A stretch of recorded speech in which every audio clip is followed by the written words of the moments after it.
Okay, good evening and welcome to Hackney Council Chamber and Hackney Planning Committee. My name is Councillor Vincent Stopps and I shall be chairing this evening's meeting. The Council will be recording this meeting and proceedings are being live streamed on YouTube. Please be aware of that. Please also ask not to rustle our papers, apparently it picks it up very easily, and not talk amongst yourselves because that gives officers and others a problem where they're speaking from home. We're now back in person. Councillors voting this evening are all here tonight and not taking part remotely as we've done before. We'll be undertaking the meeting in as close a fashion as we can to the normal format of these meetings. The virtual meeting technology has a chat function. Please only use this to raise technology related issues. No members will be monitoring this at all. When your camera is turned on during the meeting, please ensure that you are visible. Participants who have registered their interest to speak in the meeting should only speak when invited to do so by me. If any person deliberately disrupts the meeting, you'll be given warnings and ultimately you may be evicted. In the event that we have an internet outage, we'll try and sort that out and get back to the meeting as soon as we can. Forgive us if we had, I think we had one or two last time, but I think it's been worked on since. Can I now introduce members, please? Councillor Hanson. If you just introduce yourself. Councillor Katie Hanson, Vice Chair. Hemera. Councillor Hemera Garcia, Councillor in Hexton. AJ. Councillor AJ Shahan. And Brian. Councillor Brian Bell, Brunswood. Thank you. We've also got the head of planning here, Natalie, our legal advisor, who's off camera, Christine, and our governance service officer, who's half on camera. Do you want to come on to camera so we can see? There are plenty of officers joining us remotely who will be assisting us this evening. Right, there are objectors and applicants both here tonight. Before moving to the agenda, I'll take 2 minutes to explain how the meeting will proceed. We'll hear each application summarised by officers, a 5-minute statement from the objectors, followed by a 5-minute statement from the applicant. Members will then be free to ask questions. Where we've got a councillor here this evening, in objection, he's got an extra 5 minutes. That will give the applicants 10 minutes in total. The other two of you have to split that time up. I hope you understand. Either if you've talked to each other, you can divvy it up how you wish. Otherwise, you need to have 2.5 minutes each. It's my role as chair to make sure members have all the information they need to make a decision. Objectors and applicants have their say and that the meeting runs properly. This is not a meeting. This is a meeting in public, not a public meeting. You must have given notice to the governance services officers before by registering to speak. As I've said, objectors and applicants will have strictly 5 minutes. If there's more than one speaker, you'll need to divide that time up amongst yourselves. Members are not representing either their wards nor their political parties. We make our decisions on the basis of any site visits we've made. Oh dear, this keeps moving. Site visits made and what we've read in the reports and of course what we hear tonight. We must only take account of policies adopted by this council, other material planning policies and material planning considerations. Can I emphasise that members should not discuss nor take account of non-material matters? Members making the decision should not have allowed themselves to prejudge any application prior to the meeting. Similarly, if they have any interest in the application site, all the people involved, they should declare that interest and may remove themselves from the decision. When we've finished our deliberation, we'll vote on the recommendations. When the decision is made, that's the end of the matter for the committee. The applicant may seek may appeal our decision to the Secretary of State. Objectors may seek legal redress. I'd advise you to seek professional advice in either case. And finally, we'll be taking a break where we can, probably at about 8 o'clock, but I'll try and fit that in with the agenda items. And now we'll move to the agenda. Thank you. Okay, so apologies for absence. I have one from Claire Joseph, Councillor Joseph, Councillor Levy. and Councillor Levy. Apparently, Councillor Levy has a dispensation for not being here this evening, or indeed for 6 months, is it? Yeah. I think. Declarations, and welcome to Councillor Young. If you'd like to introduce yourself, could you say something, Councillor Young, to introduce yourself? I'm Sarah Young, and I'm a ward councillor for Woodbury Town. Thank you. Rob, did you hear that?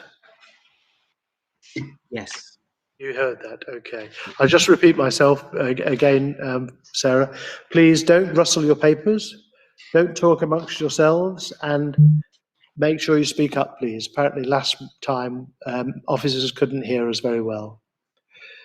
So declarations of interest, are there any? Councillor Hanson. Yes, Chair, I'm going to withdraw for item 5. It's in my ward and I've met the officers who are, I was going to say the applicants, and the councillors, the officers who are looking after the scheme, and on a number of occasions. Okay, thank you. That's item 5, Frampton Park. So item 3, consider any issues. We haven't got any, so we can move straight on to item 4 because there's no minutes. Item 4 is the Portico Learning Centre. Over to you, Catherine. Thank you, Chair. If you could let me know if and when you can see my presentation, I'd be very grateful. Okay. We can see your presentation. Excellent. So,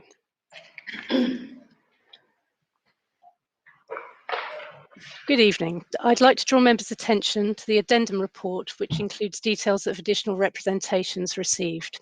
The applications before you today are for planning permission and listed building consent relating to the portico, a grade 2 listed building identified here on the site location plan, which is rather faint, but that's Lower Clapton Road, this is Lynn Scott Road, and this is Powerscroft Road. This aerial view shows it rather more clearly. As you can see, it's quite a striking Greek Revival building with a central west-facing portico from which extend north and south colonnades. It sits on a wedge-shaped site, which is narrower at the northern end than the southern end. Access is gained via Lynn Scott Road, and the neighbouring properties are predominantly residential to the south and west, and associated with the Clapton Girls Academy to the north and east. There are a number of mature trees on the site, and also a large area of hard surfacing in the southwest corner, which is currently available for car parking and servicing. Tim Mulder of the Council's Conservation and Urban Design team is present this evening to discuss the impact of the proposal on the listed building later, but it would be useful to briefly show the history at a couple of points in its long history. As you can see, the building has been much modified over time during its life as both London Orphan Asylum and as a Salvation Army Congress Hall, and built form has adjoined both the north and south colonnades for the entirety of its history until the mid-1970s, at which time much of the pre-existing structure was demolished, leaving the fragment that remains of the historic building. Having fallen into a pretty poor state of repair during the late 20th century, the premises was brought back into use as a computer science learning centre in the early 2000s, which included the erection of the 4-storey rear extension, which can be seen on this slide. However, the building has not been in active educational use since 2017 and has since been put back on the Heritage at Risk register. The proposal before members this evening is the change of use of the premises from educational purposes, use class F1, to a medical facility, use class EE, together with associated internal and external alterations, including the erection of a 2-storey side and rear extension, together with landscaping and other works. Included within the proposal is the replacement of the existing stair core to the rear of the modern extension, which does not affect the historic fabric of the building or have any amenity implications, as well as relatively minor internal works which are of benefit to the listed building in terms of exposing historic fabric and bringing underutilised areas back into use. I'll not be addressing those elements of the proposal in my presentation as they're relatively uncontentious.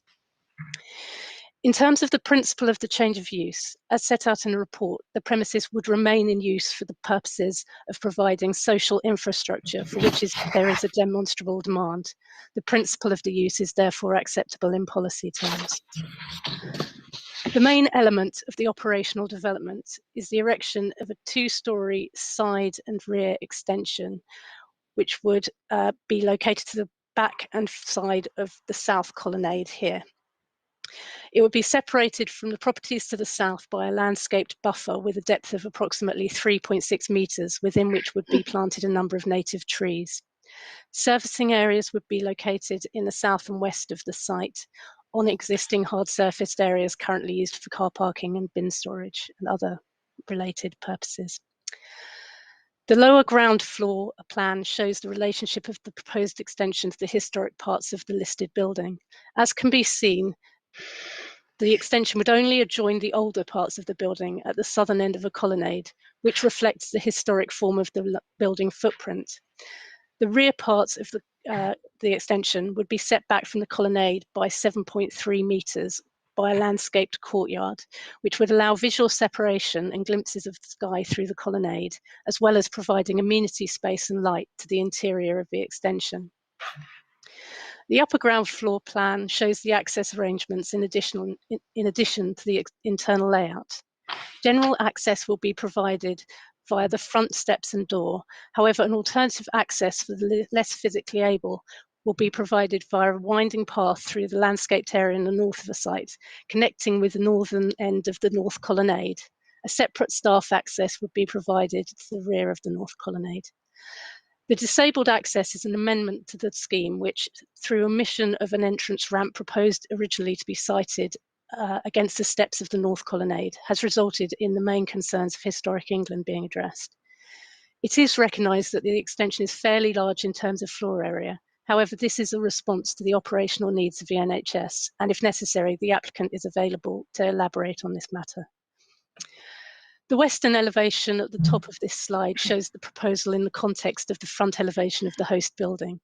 Whilst the extension is large in footprint, it is relatively modest in terms of its vertical scale and the simple architectural approach taken, which does not overly compete with the host building, which, as I said, is quite characterful. The visual impact of a proposal is also mitigated by the setting back of the rear part of the extension and its separation from the colonnade by the courtyard, as well as the rhythm and scale of the openings to this rear element, which respond positively to those of the colonnade. As can be seen, the lower ground floor level would be set down in relation to the existing ground levels. Concerns have been raised in respect of the impact of the proposal on the residential amenity of the occupiers of neighbouring properties, and in particular those to the south, fronting onto Powerscroft Road. And it is true that the development would bring built form closer to these dwellings than is currently the case. However, the impact in respect of light is mitigated in large part by the fact that the application site is to the north of most of these properties. A light assessment of the proposals has been undertaken, and the impact on all neighbouring properties falls within guidance tolerances in respect of both sunlight and daylight, with the exception of one lower ground floor window, which falls outside the guidance for no skyline, although it satisfies the vertical sky component. This degree of compliance with the BSE guidance is considered to be acceptable.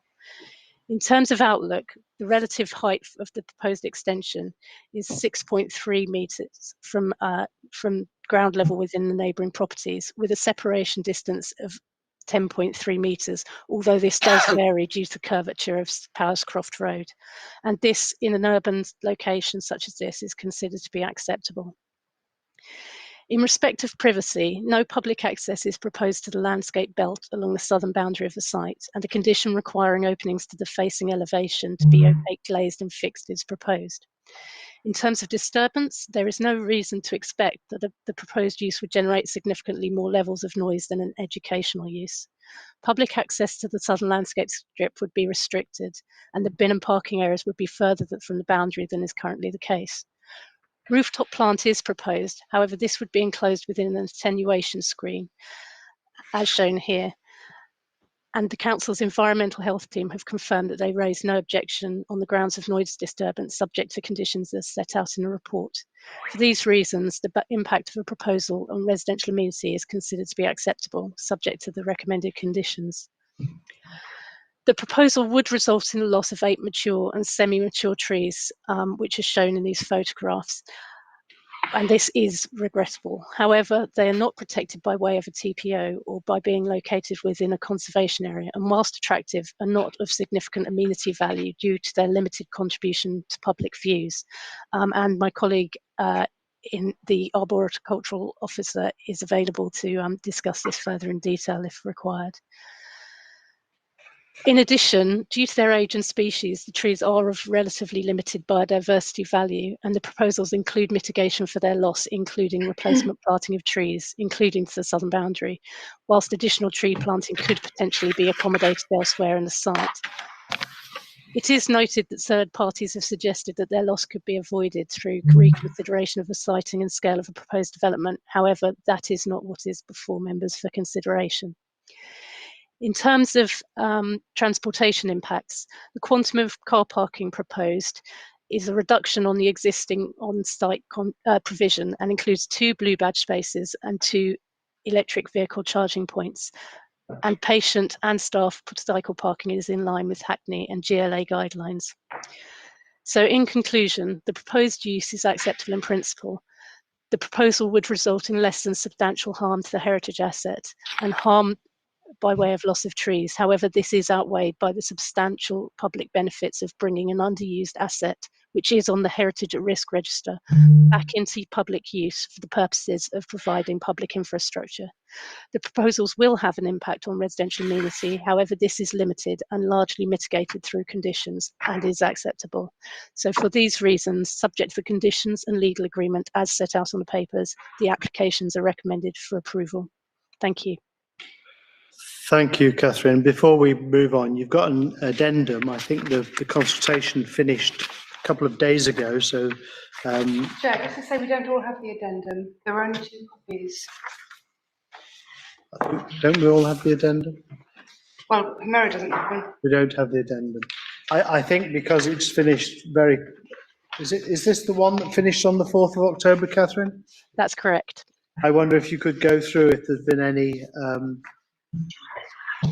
items that have come up through the consultation period that ended on Monday. I certainly can. I've received 1 additional objection, which doesn't raise any additional substantive planning matters. It did raise concern over the accuracy of the plans, but they're considered to be accurate enough for the purposes of determining this planning application and accurately demonstrating what is proposed. In addition, I've had an additional representation from the Hackney Education Property Services who have confirmed that they have no objection to the proposal. The addendum also makes a minor typographical amendment from changing less than significant harm to less than substantial harm, and also refers to amended drawing numbers which are listed, and an amendment to conditions, which is a response to the amended drawing numbers. So the only thing changed is a drawing number to make sure it accurately reflects the approved documents. Thank you. Right, now we're going to the objectors, Lorenzo and Julia. So who's speaking first? Julia, if you could then, please. We're not against the GB surgery and welcome it to practice, but as Portisco neighbours, we ask you to defer this application and the design reconsidered for a more balanced and less intrusive outcome. The scale of the impact on residents is monumental and continues to be highly distressing. The size, height, proximity at 3.6 metres, intensity, privacy, and the location of large machinery, utilities, and unbelievable loss of high-value trees. We love this site, but heritage and public decisions are being disproportionately put before people, and our health and well-being is being ignored. Simple examples of this are the lack of recognition on the overlooking map, or the latest proposal to pack another significant built form containing medical waste and electricity substation right by the residents rather than the north of the site where nobody would be affected. This is what it's been like through and through. Our border use is a dumping ground for everything the client needs for this development, but heritage don't want to see. We are the only residential neighbours connected to this site, but are given no value, and it's just wrong, oppressive and upsetting. Common sense is missing. Your planning decisions should be protecting us as you develop, and we hope you'll recognise how this application looks to underplay the cumulative impact on us. Please take the appropriate actions to enhance the proposal to be more balanced and protect us, as we will be living intimately with the outcome of this for years to come. Our single question to the members of the planning committee is simple. Is this project really the best compromise between the need to create a new surgery and the need to preserve the living condition of neighbours. We haven't received a satisfactory answer so far, so we ask you to defer the decision on this application and request amendments that could address all our concerns. The vision behind the development of the portico surgery is fully supported by the local residents.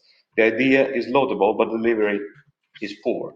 The proposed development, in fact, has two major flaws. It's too big and too close to the windows and rear gardens of Powerscroft Road, and is not supported by a proper viability study. The new building will be located very close to the windows and immediately above the rear gardens of the houses on Powerscroft Road.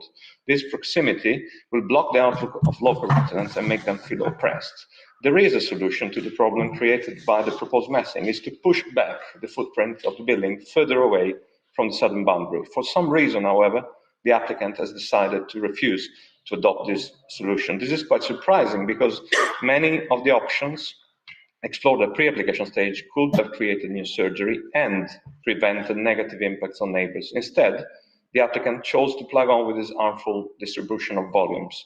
But why have these less harmful options been discarded?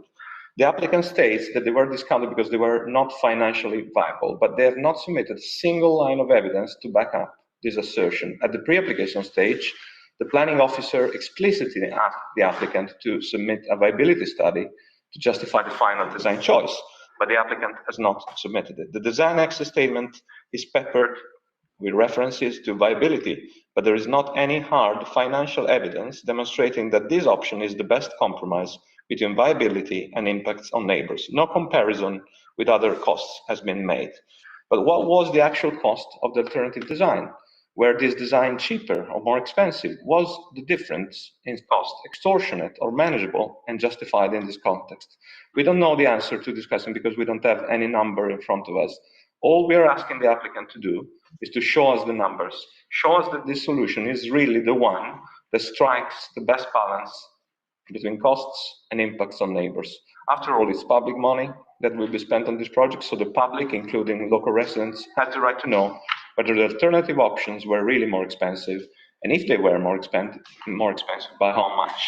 Because if the other options were only marginally more expensive, the applicant should have explored those in detail and invested in good placemaking, achieving the double goal of providing a new community facility and keeping the local community happy. And I will add, save also 2 beautiful mature trees. Costs alone should not be used as a justification for imposing on local residents development that will have permanent impacts on their daily lives, particularly where viability assumptions cannot be scrutinized. We are not here to block the project, but we know that a better design is possible. We are not here to ask you to reject the idea of creating a high-quality health center on this site. We are here to ask you to help us in finding a solution that achieves the vision of the applicant, but also preserves the living conditions of the residents. That will be a win-win solution, and it is achievable. With some design changes, there will be a new surgery, and all the issues relating to amenity, residential amenity, will fall away. For these reasons, we invited the committee to defer the decision on the application until a better compromise on design is reached. Thank you for your attention. Thank you. Ian. Thank you very much. Hold on, let me just do my timer. First, I'd like to say that just from my own casework, it is clear that a new GP surgery is needed in this ward. Due to a previous lack of considered planning development, the whole area has been flooded with flats and houses being turned into multiple flats with little regard for comparable infrastructure. However, fulfilling that need should not be at the expense of others. I attended a site visit with planners and others, visiting houses and gardens in Powerscroft Road, and was quite surprised at how close the development was to their gardens. Residents are concerned about the site, that it looks a very expensive and complicated job of putting a new GP surgery in, and in doing so have also chosen to negatively affect the neighbours who should be equally cared for. The residents were actually very interested in design 3, which was one of the designs, and I would like to know from the applicants why it is that that design has been rejected because the residents were quite interested in that design and would probably have accepted it. They feel that the NHS should not be burdened with paying for heritage maintenance, whether the costs are hidden in their rent or not. And they are noting that the council could not keep this building off the at-risk register for the education sector, so they are concerned if this will be the same for the health sector. The view and connection with this heritage site is not just valuable from the lower Clapton Road. You can see the image. I don't think we've got the image in front of us though. There was supposed to be an image, a view through somebody's back window to show how close, particularly the car park, is to the just beyond the garden wall. So you don't need the residents feel to add density in this negative way. It's tight-fitting and ugly, and it is massively impactful on their daily lives. Looking out of their windows at the back and being in their gardens, they have to bear the brunt of choosing what they consider to be an inappropriate site. They understand that conservation have stated that they do not like the design, but they are rationalising its acceptance due to its mimic of some of the original footprint. Residents suggest that there needs to be more consideration paid to the present day setting and present day capabilities, that you can enhance rather than replicate the old, and that we are capable of so much more in the 21st century. They feel this is trying to fit a square peg into a round hole. It is a very strangely shaped site.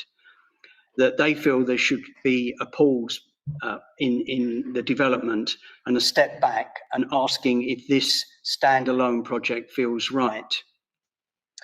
They feel that there could be a better site design and that the whole thing should be revisited to achieve a positive outcome for everyone.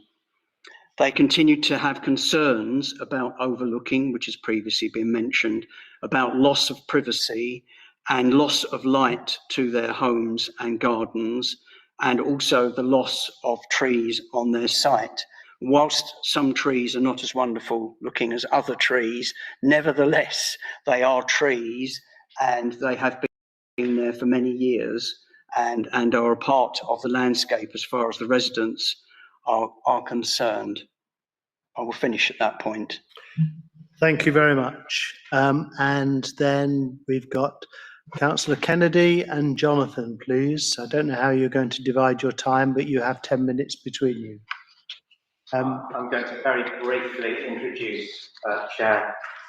This is one of two new doctor's surgeries that will be coming before planning this year. The current Lower Clapton practice on Lower Clapton Road is absolutely bursting at the seams, as Councillor Rathbone made reference to in his representation. We looked everywhere for an appropriate site, and this site, the portico site, was the only site that is geographically appropriate for the patients who need this and large enough for the building that needs to go there. The brief for the team was really very simple. It was in conjunction with the GPs to build a surgery that would meet their needs and the needs of their patients for the next 30 years. It was delivered within a resource envelope, but I think as spenders of public money, we should make no apology for that. The funding is fairly simple. The council borrows the money, builds the GP surgery, and then from the rents that the NHS pay over the next 30 years, the project becomes cost neutral. Now, the third objective was to design something that was sympathetic to the heritage asset. I think Tim worked very hard with the team on making sure that is something that has been delivered, as you heard in Catherine's report. And then the fourth thing, obviously the most important thing you had to do in everything that you bring to planning, was to be planning policy compliant and not to adversely affect the residential amenity. I think Catherine's been quite clear in her report and presentation that has not happened in this case and that this is not affecting residential amenity. I understand the residents' concerns. I was there on the visit with Councillor Rathbone. If you spent as many years as these residents have looking over your back wall at trees and a heritage asset, anything that is built there will worry you. You will feel will be oppressive. But as was noted in the report, this is an appropriate development. This was a highly underdeveloped site in the inner city. Development is acceptable on this site. And the final thing I would say is that actually, I don't think the residents should be concerned. I think this is a benefit, and having a doctor's surgery rather than, say, residential on this site is probably the best thing you could get on a site that was going to be developed anyway. I will leave it there, Chair, and hand over to the architect and the officers. Thank you.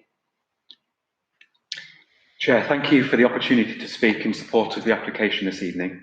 Given the high quality and comprehensive nature of the officer's report and the presentation tonight, I'll keep my words as short as I can. The planning system in England is plan-led. This means that decisions must be made in accordance with the development plan unless there are material considerations that indicate otherwise. If I may refer you to section 7 of your officer's report, it is concluding that the principle of the proposed use reflects the development plan. It says that significant public benefits would result from the proposals, and it says that the application is acceptable in planning terms and all other respects. On that basis, the only reasonable outcome is for the application to be approved. However, if I may, I'd like to go into a little bit more detail. National policy directs authorities to deliver sustainable development. Sustainable development has three key components. They are social, economic, and environmental. The proposal before you this evening is the only solutions we've heard to provide the Lower Clapton surgery with a financially viable long-term home. There are no alternative sites available. And owing to the spatial constraints of the site, the listed building, and the exacting requirements of the NHS, there are no alternatives to the design solution as proposed. Relocating the surgery from premises that are not fit for purpose to state-of-the-art facilities which are inclusive and accessible to all should be celebrated.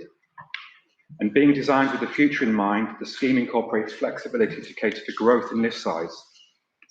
It does this while achieving a BREEAM rating of excellent. And to put that into context, that means it will be in the top 10% of all new non-domestic buildings across the UK. In one of the most turbulent periods in all of our lifetimes, this proposal will allow the surgery to focus on what it does best, and that's providing thousands of Hackney residents with the very best quality of primary care and resulting in many direct and indirect benefits. In simple terms, the provision of new social infrastructure of this kind in a highly accessible location, a location of current and future need, is a considerable social benefit that you should give substantial weight in reaching your decision. Next, I'd like to touch on heritage. Despite previous efforts to give the portico a stable future, the building currently sits on the Heritage at Risk register. It's currently all but vacant and falling into disrepair.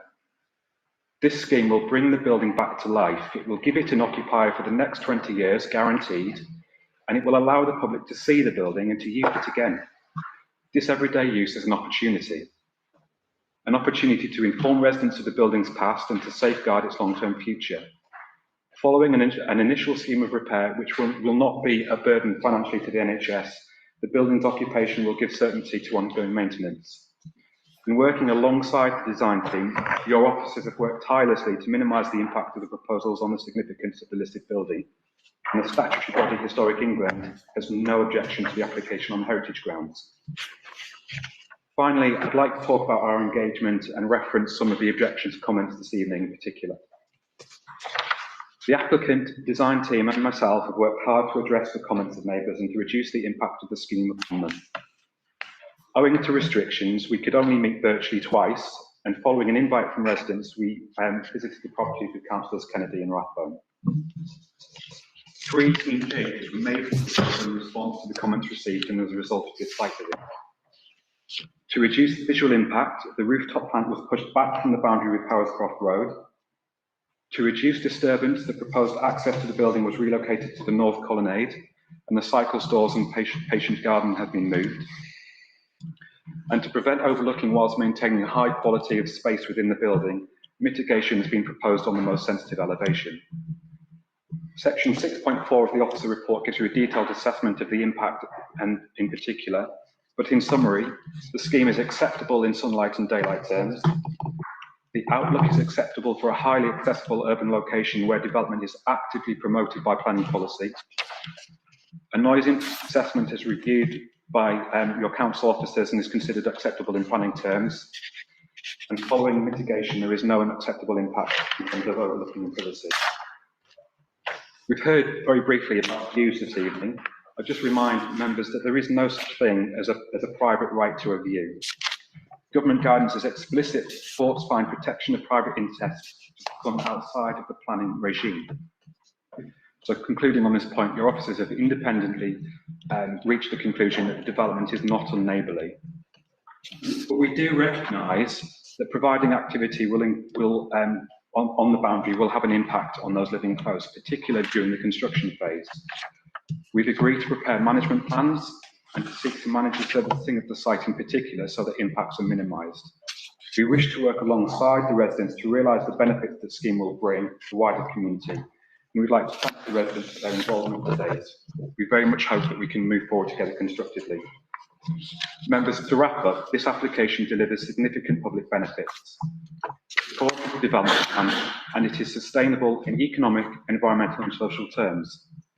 Following the recommendation of your officers, the only tenable outcome is for both planning and listed building applications to be approved. Thank you very much for listening this evening. Thank you. Catherine, could you put the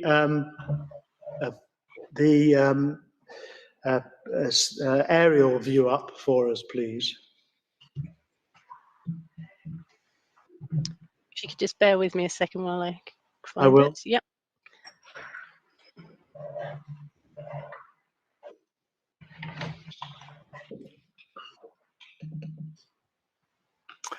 Thank you. The reason I asked you to put this up is I wanted to talk through a few things with you this evening and with Tim and Leaf. The first one is on land use. Now, clearly, this is essentially a folly. I think that whatever happened in the last 200 years, eventually at some point we got to a situation where the local authority cleared the land and put this strange bit of architecture into Lower Clapton, sitting on its own in a just an isolated position for some reason. Somebody came along then and listed it, and then the council did in 2005 what I think was a sensitive refurbishment in terms of putting some structure behind that pediment and bringing it into use. Now, how do you then define a folly and its land in the context as a educational use? I mean, clearly it's sui generis, isn't it? I mean, it's not a single use on that site. Councillor, the nature of the building itself is not what gives it its use. You could have a boat on land that's used as a pub. It's not a function of the architecture, as it were. This may be now a folly. It was originally an institutional use as an orphanage and then a congress hall. And the educational use follows from the use of it for educational purposes, not the nature of the building itself. Okay, well, I think you're making far too much of the fact that it's got some specific land use. I mean, if you go up there and have a look at it, it's clearly not it's a folly that's got a in its own context and it's got an educational use associated with it. But let's move on to heritage. Tim, if you can talk us through how this, what seems to be an incongruous building, asymmetric, gets put onto this site and acceptable in heritage terms. I'd be very interested to hear. Over to you. Yeah, thank you, Chair. Good evening. Can you hear me okay? I can. I wonder if Catherine would mind putting up the maps that she had earlier on. And if the committee are okay, I was going to just really briefly talk about the history of the building. Tim, sorry to interrupt you. Can you make those any bigger, please? Not very clear anyway. Or maybe we could reduce the... Can't see anything. Can we turn the light down in here, maybe? They're really quite hard to see, Tim, sorry. If you can bear with me, I'll see if I can get the heritage statement up separately and magnify that and show it on my screen, but it will take a few seconds, so just if you could bear with me. Okay. That's a bit better, thank you. What I was going to do, Chair, was briefly talk about the history and then talk about the harms that come from the development and then talk about the benefits. Okay. So you're going to start from the top left, aren't you?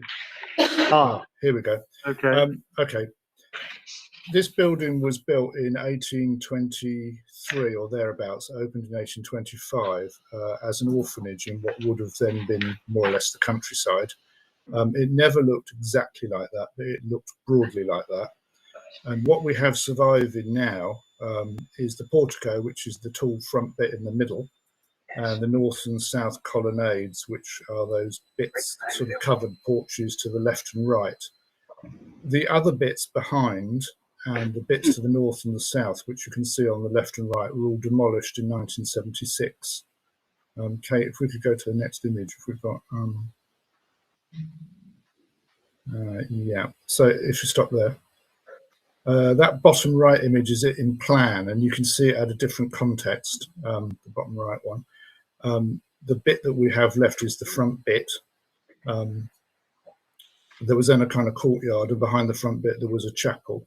So, and in front of the building, there wasn't houses, there was a carriage drive and some gardens, and then either side there was a playground. And if we could then go to Salvation Army image, if we've got one.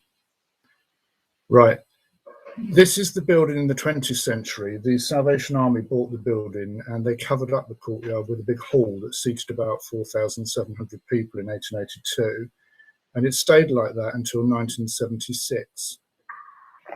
This picture is sort of early 1900s, but that's pretty much how it looked until 1976. So there's an odd thing that there's extra bits above the colonnades and a wall has been built behind the colonnades. That's the condition that it was listed in. So when it was listed in 1951, it looked like that. It didn't look like a folly or a fragment. It looked like that building. Exactly. If we could go down, I don't know if we've got a more modern one. So, okay. Just bear with me a second because I'll need to find the right pictures. I apologise. While Kate's doing that, there was a big change in about 1975 where the school to the south, Clapton Girls Academy, basically decided that they wanted more in the way of sports halls and playgrounds, and nearly all of the building was demolished, apart from the front portico. The chapel was demolished and the north and south colonnades survived. So what we have now is a fragment of a 1823 building which has a 2003 4-storey computer centre for educational use built onto the rear. So that's the current state of the building. So I don't entirely agree with Councillor Stopps that the thing is a folly, because a folly is where you have a designed landscape and you deliberately build something which is pointless just so that you can look at it. That's not what this is. This is a fragment of a much larger building, which was once historically quite a lot bigger.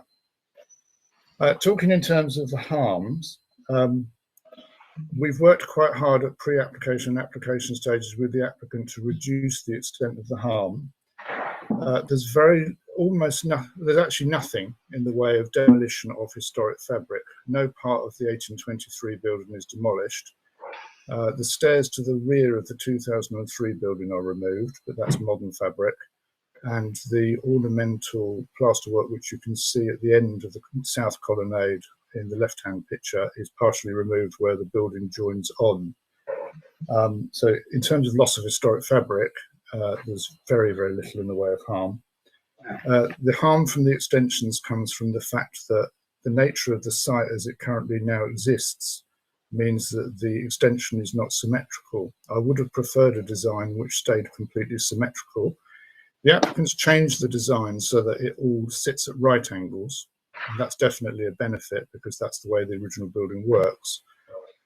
There isn't room on the north of the site to make it exactly mirror, which would have been useful. And there were other reasons which I'm sure the architects can explain why having lots of development to the north was more problematic, but there actually isn't very much room there because of the way the site is now arranged. The footprint of the south extension is carefully located so that where it projects forwards of the steps, it's sitting exactly on the footprint of the wing which formerly exists. So the intention of that part of the development is to replicate the south wing which existed until 1976. The byproduct of that is that the south colonnade, which was intended to be a walkway, and the north and south colonnades at the moment don't go anywhere, which is partly why they don't get maintained. If they don't go anywhere, the only bit that's used is the middle part of the building. Because under these proposals, the south colonnade becomes a walkway between the main entrance and the health centre, so it will be used, and therefore hopefully it will be maintained, because it will have to be. The other element of harm, which is probably more visible in a 3D visual, is that at the moment when you stand in front of the building, you can look through the north and south colonnades and you can see the sky. And part of the charm of the building as it currently exists, which is when you stand in the entrance on Linscott Road, you can look through the colonnades to the sky. That is a currently charming feature. Historically, that view didn't exist because there was a hall behind, and in the Salvation Army days, there was actually a wall behind the colonnades. And even before that, there was a courtyard with buildings historically behind the colonnade, though admittedly further back. That harm's been mitigated by the architects by setting the development behind a courtyard at lower ground floor level. Sorry, it's that one. Go back. They also have arranged the windows in such a way that they respond to the width and gaps between the columns in the colonnade, and they've gone for a very muted architectural language of plain brick and recessed windows, which we think is appropriate. Going with that, there's a small element of harm in that there's a balustrade introduced behind the columns on the north and the south side colonnades. The balustrade is not attached to the columns, it's attached to a new concrete retaining wall, which is needed because there's an excavation behind the colonnade. The other area where there was a lot of discussions was around an access ramp. My priority when I was discussing the case with the applicants was to ensure that every part of the listed building was put into use to make sure that it got maintained in future, so that we didn't have a repeat of the 2003 scheme where the middle part of the building is in use but the rest isn't used and didn't get maintained particularly well. So the main entrance is up the front steps through the porch, so able-bodied people will walk up new even steps which will be put in place of what's currently there. That will provide a very grand and central entrance. You then enter the current entrance hall, and then you can go through into the new building at the back for a reception and waiting area, and people who wish to can also go to the right and go through the south colonnade directly into the health centre, which will probably be mainly staff.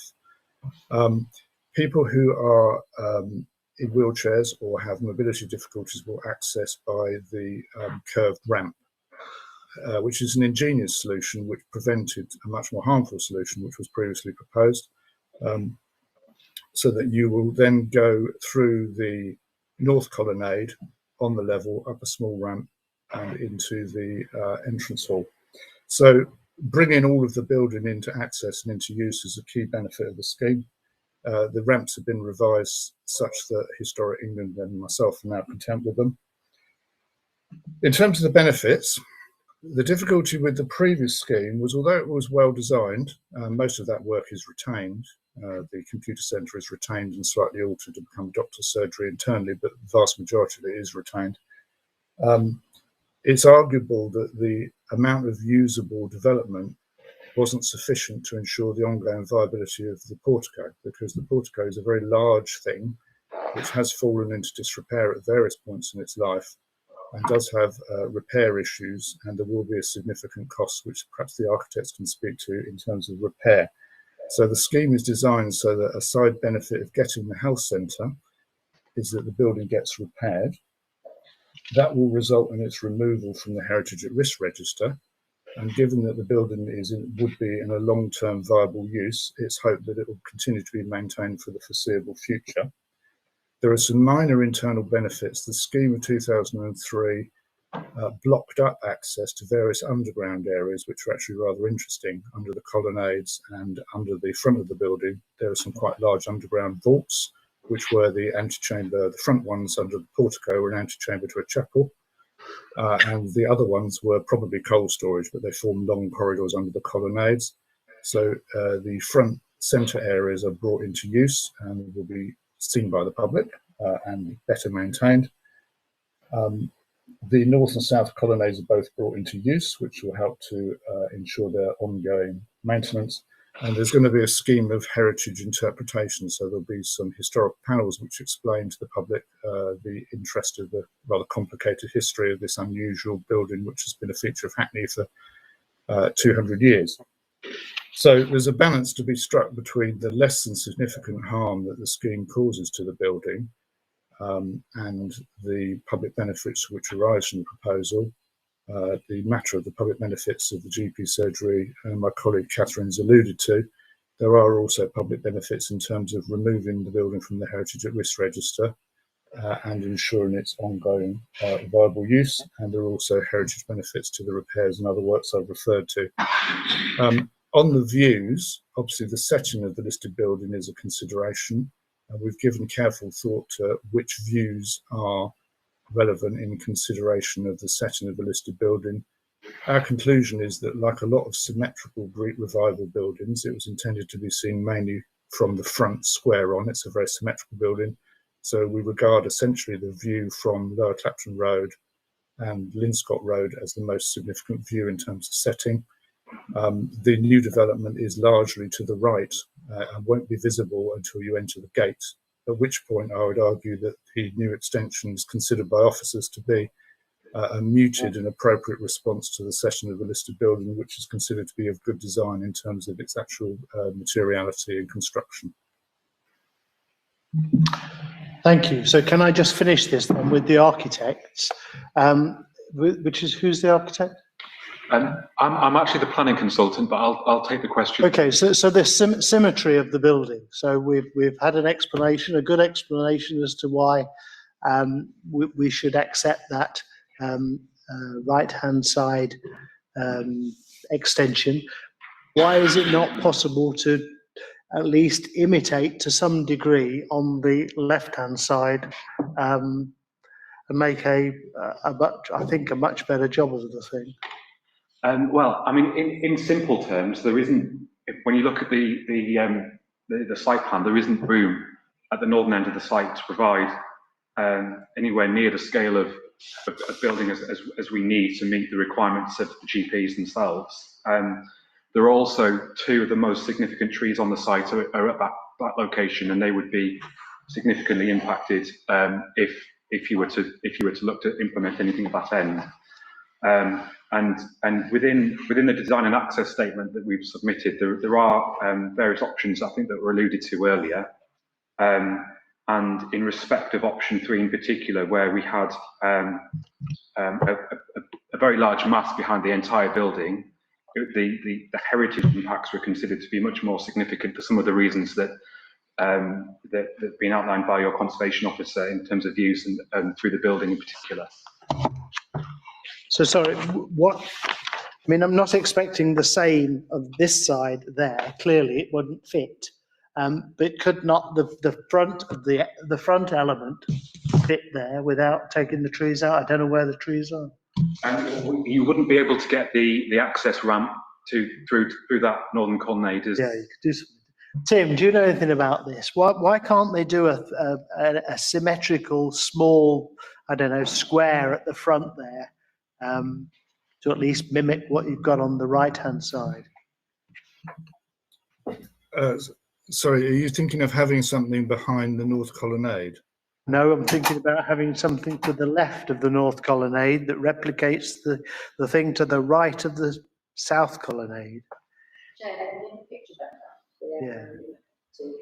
Catherine, can you put the picture back up? I mean, I know we can't redesign this building, but I'd like an explanation. There it is. So yes, where you no. If I tell you when to stop, stop. Go back a bit. So where that ramp is, why couldn't you replicate what you've got on the south side on the north side?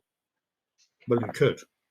Okay. Well, why haven't we asked them to do that then? Because that would deal with, to a large degree, the symmetry issues, wouldn't it? I did ask them to do that in pre-app, yes. Okay. What did they say?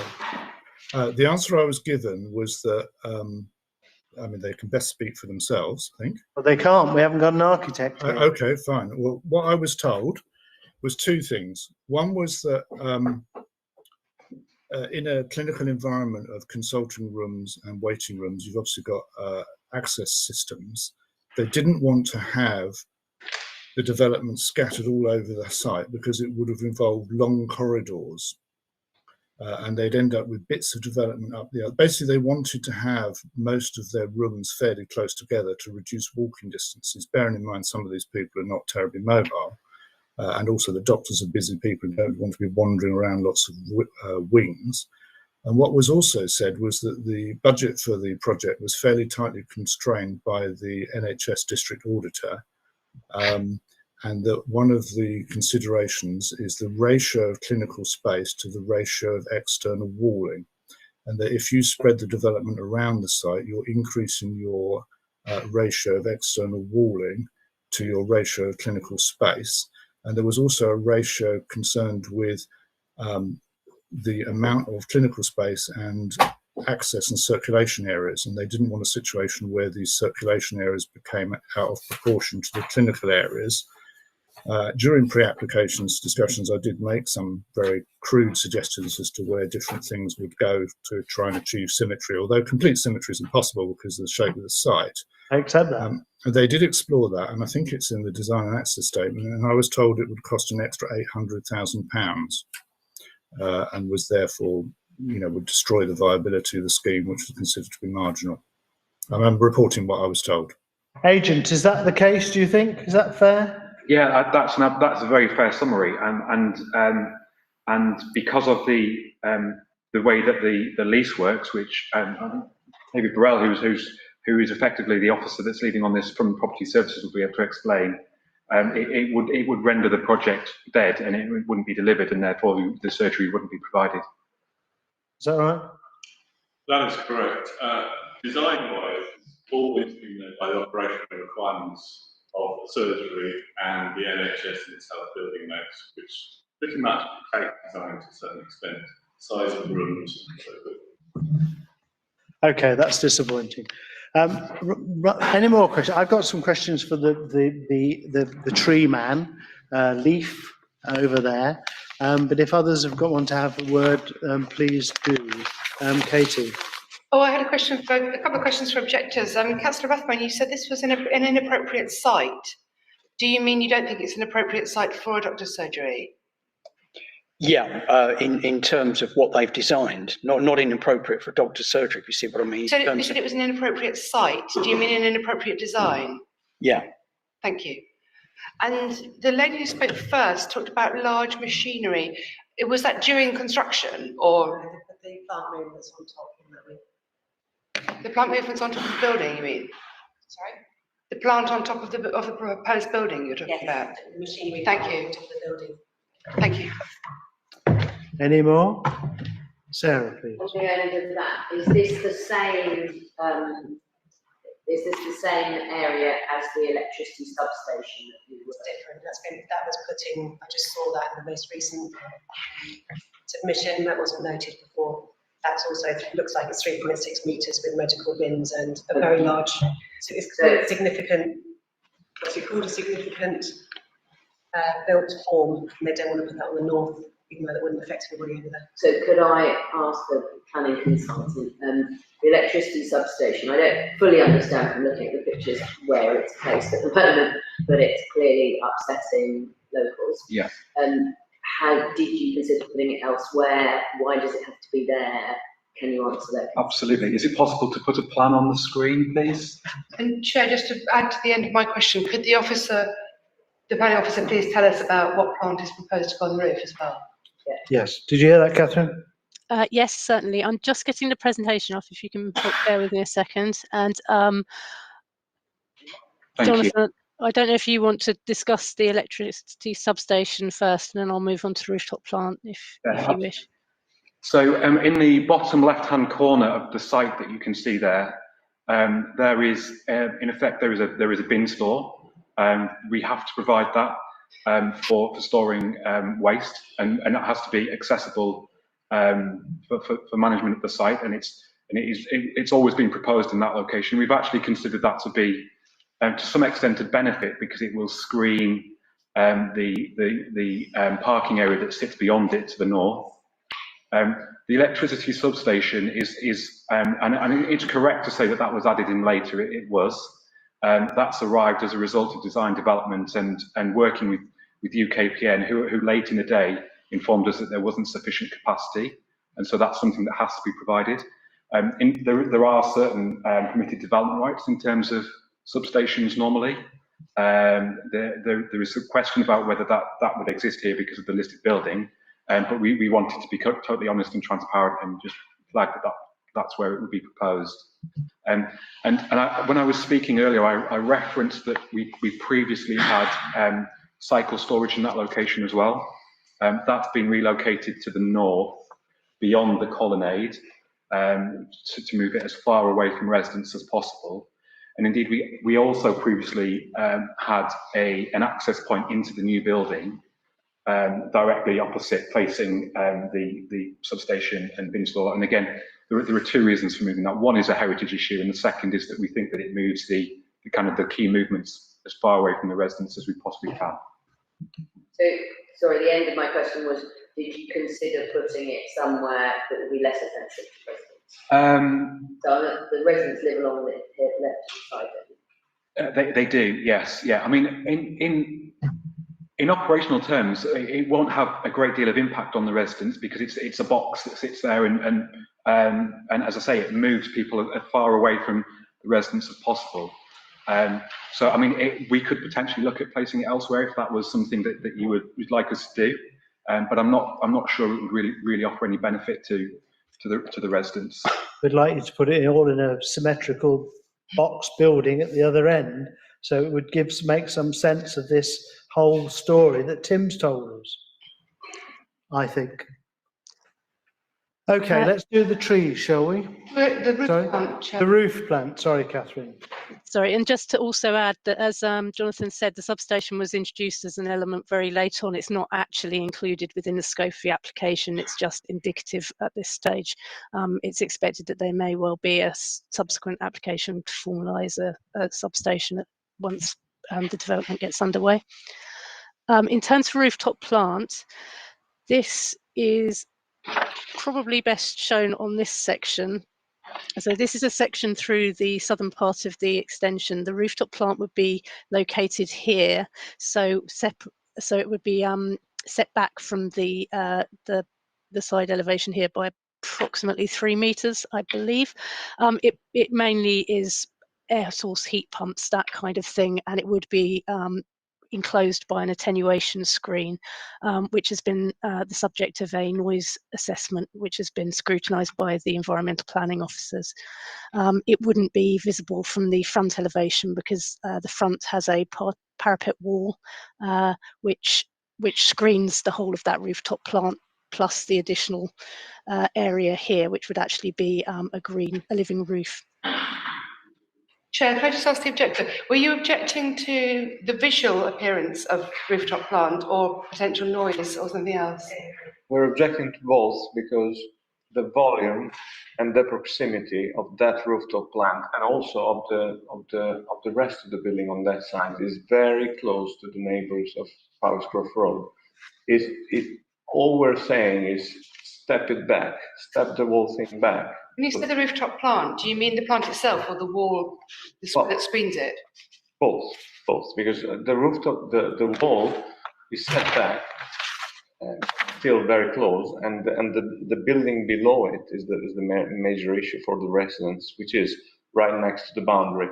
It's 10 meters away from the Powerscroft residents. Yeah, I suppose let's just sit to talking about the plant. Yes. So, in your opinion, it will be noisy. Yes, among others. And can we hear what the relevant officers said about the noise, please? I'm not sure that there's an environmental health officer here, but I have written comments confirming that they raised no objection to what's being proposed, and they've also suggested conditions about noise values on the boundary as a compliance condition. So it will be monitored, or will be capable of being monitored and addressed if there are any breaches of the attenuation that's proposed. I mean, the air source heat pump I know doesn't make any noise at all. I mean, are these different sort of air source heat pumps? I can't comment on that, but I must agree that the air source heat pumps that I'm familiar with don't make very much noise at all. Okay, thank you. Can I ask the tree questions now, please? Yes, you can. Yeah. So have we got a picture of these trees? We've got about a dozen of them in this that are going to be taken down. I wonder if you could go through what the grades are of them, etc., please. I believe my colleague Life is in the chamber. Is in real life. Indeed. Have you got a decent picture of these? Is this the best picture we've got? These are probably the best pictures I've got. I do have a plan that's numbered if you would prefer that. Okay, let's have a, do you know the numbers? Yeah. Yeah, if we can have the plan that's numbered then, please. Because it's very rare that we take down grade A trees, isn't it? Okay, that's it. Okay, so if you can work through that, please. You have, on the boundary, you have 4 of sycamore trees. You have also some field maples, and you have 2 of London plane trees. Yeah. And the sycamore on the boundary are grade B, and the field maples and the London plane is grade A. With the grade A, you have the expected life expectancy for 40 years or more, and grade B have 20 years or more. Okay, so it's the plane that's most significant. They have been graded A, yes. Okay, and what replacement, are we going to put anything anywhere else on the site? Yeah, they are going to plant on the boundary, putting in more trees on the boundary. Yeah, there. What, small ones or big ones? No, they have to be of some size. It's going to be done by condition. Okay. In a later stage, yeah. So they're going to be put in, a substantial size is going to be put in? Yeah, by condition, yes. Okay, thank you. Thank you very much Okay, indeed. thank you. Thank you for coming in. Yeah. It's great to have an officer live. Could you try and develop a condition? Yes, please. The condition. So which condition is this, please? Catherine, where's the condition? I think I might have found it. It's 6.7. No, that's the report, not the condition. I think it's condition 17.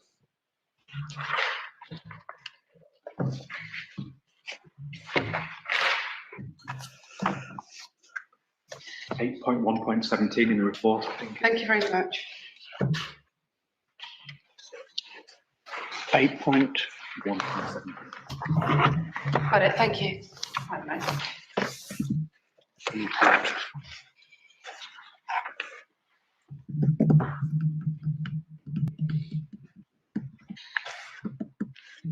Okay, any more questions? We're allowed to ask one more. So members to ask questions. Right, members, I mean, I came in this evening quite perplexed about this application, I have to say. Knowing the site well over the years, having looked at it, I'm a bit more assured, but I'm really unassured when I hear that we're designing a grade 2 listed building in the setting, according to some auditor in the NHS who's measured the size of the walls compared to the circulation area. I don't think that's a planning matter at all. And I'm surprised it's being suggested it is. So what I'm going to be suggesting, well, I'm going to be floating. I don't know if you're happy with this. I think we should defer this permission or granting or deciding on it, subject to having the architect and the NHS auditor or whoever is going to make these arguments, because we're looking at a grade 2 listed building and we haven't had any good planning argument, as to why this symmetry, which is the key issue for the whole site, is not addressed. What do you think, members? Sarah, you're supportive? AJ? Yeah, I support you. Okay. Okay, so, I would strongly disagree. okay, You looked excellent to me, and the symmetry has not been applied for. The applicant doesn't want to do that scheme. yeah, Wants to okay, scheme it's for us. okay, It's entirely supportable. okay. Okay, so shall I propose that then? So my proposal is that we defer this item in order to allow the architect and the applicants to come back and tell us in planning terms why, the viability terms indeed, why we're not getting one of the key issues for a listed building, and that is the symmetry that's talked about in there. All those in favour, please show. There are 4 of us, and Brian is against. So we're going to defer the application. Do you understand why, Natalie? Okay. Thank you very much indeed. Thank you.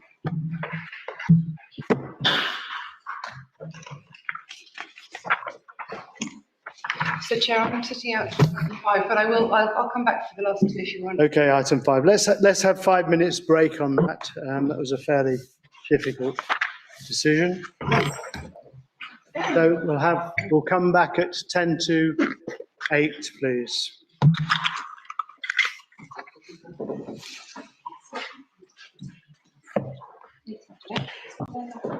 Yeah, I think they're at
You're here. Okay. Sarah, are you around? Sarah Coulet?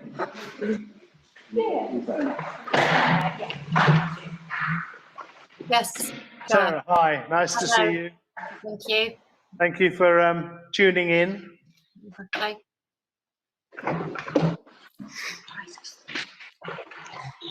Barry, you're there somewhere? Barry is there somewhere. I'm here, yep. Okay. Okay, members, if officers, if you switch your cameras on, if you're taking part. So Barry, Connor, Kazim, and Rob Brew. I've got down as officers. Yeah, it's going to be Joe on transport rather than Kasim. Joe, if you'd put your camera on so we can see you. Councillor Hanson has left the meeting. Councillor Race, do you have any declarations of interest at all? Do not. You do not. Okay. In a normal meeting, you'd have heard me say this evening, but I think most of... Where is Samantha? Hello, Samantha. I have a declaration of interest. Samantha is my old ward colleague in Hackney Central. I do occasionally have a drink with her, but I don't think that will affect my decision-making this evening. And of course, we all know Councillors Joseph and Rout as sitting councillors. Anybody, any particular issues with those two members at all in terms of your friendliness or otherwise with them? Do you go for drinks with them or? Chair, it might be worth saying I'm a fellow trustee with route on Choice Trust, but okay. That's it. Thank you. Local, I live in this ward. Okay. So I know both councillors well. Okay, good. Yeah. As long as that's out in the open, thank you very much. Okay, over to you then, Barry, please. Thank you, Chair. Just share my screen.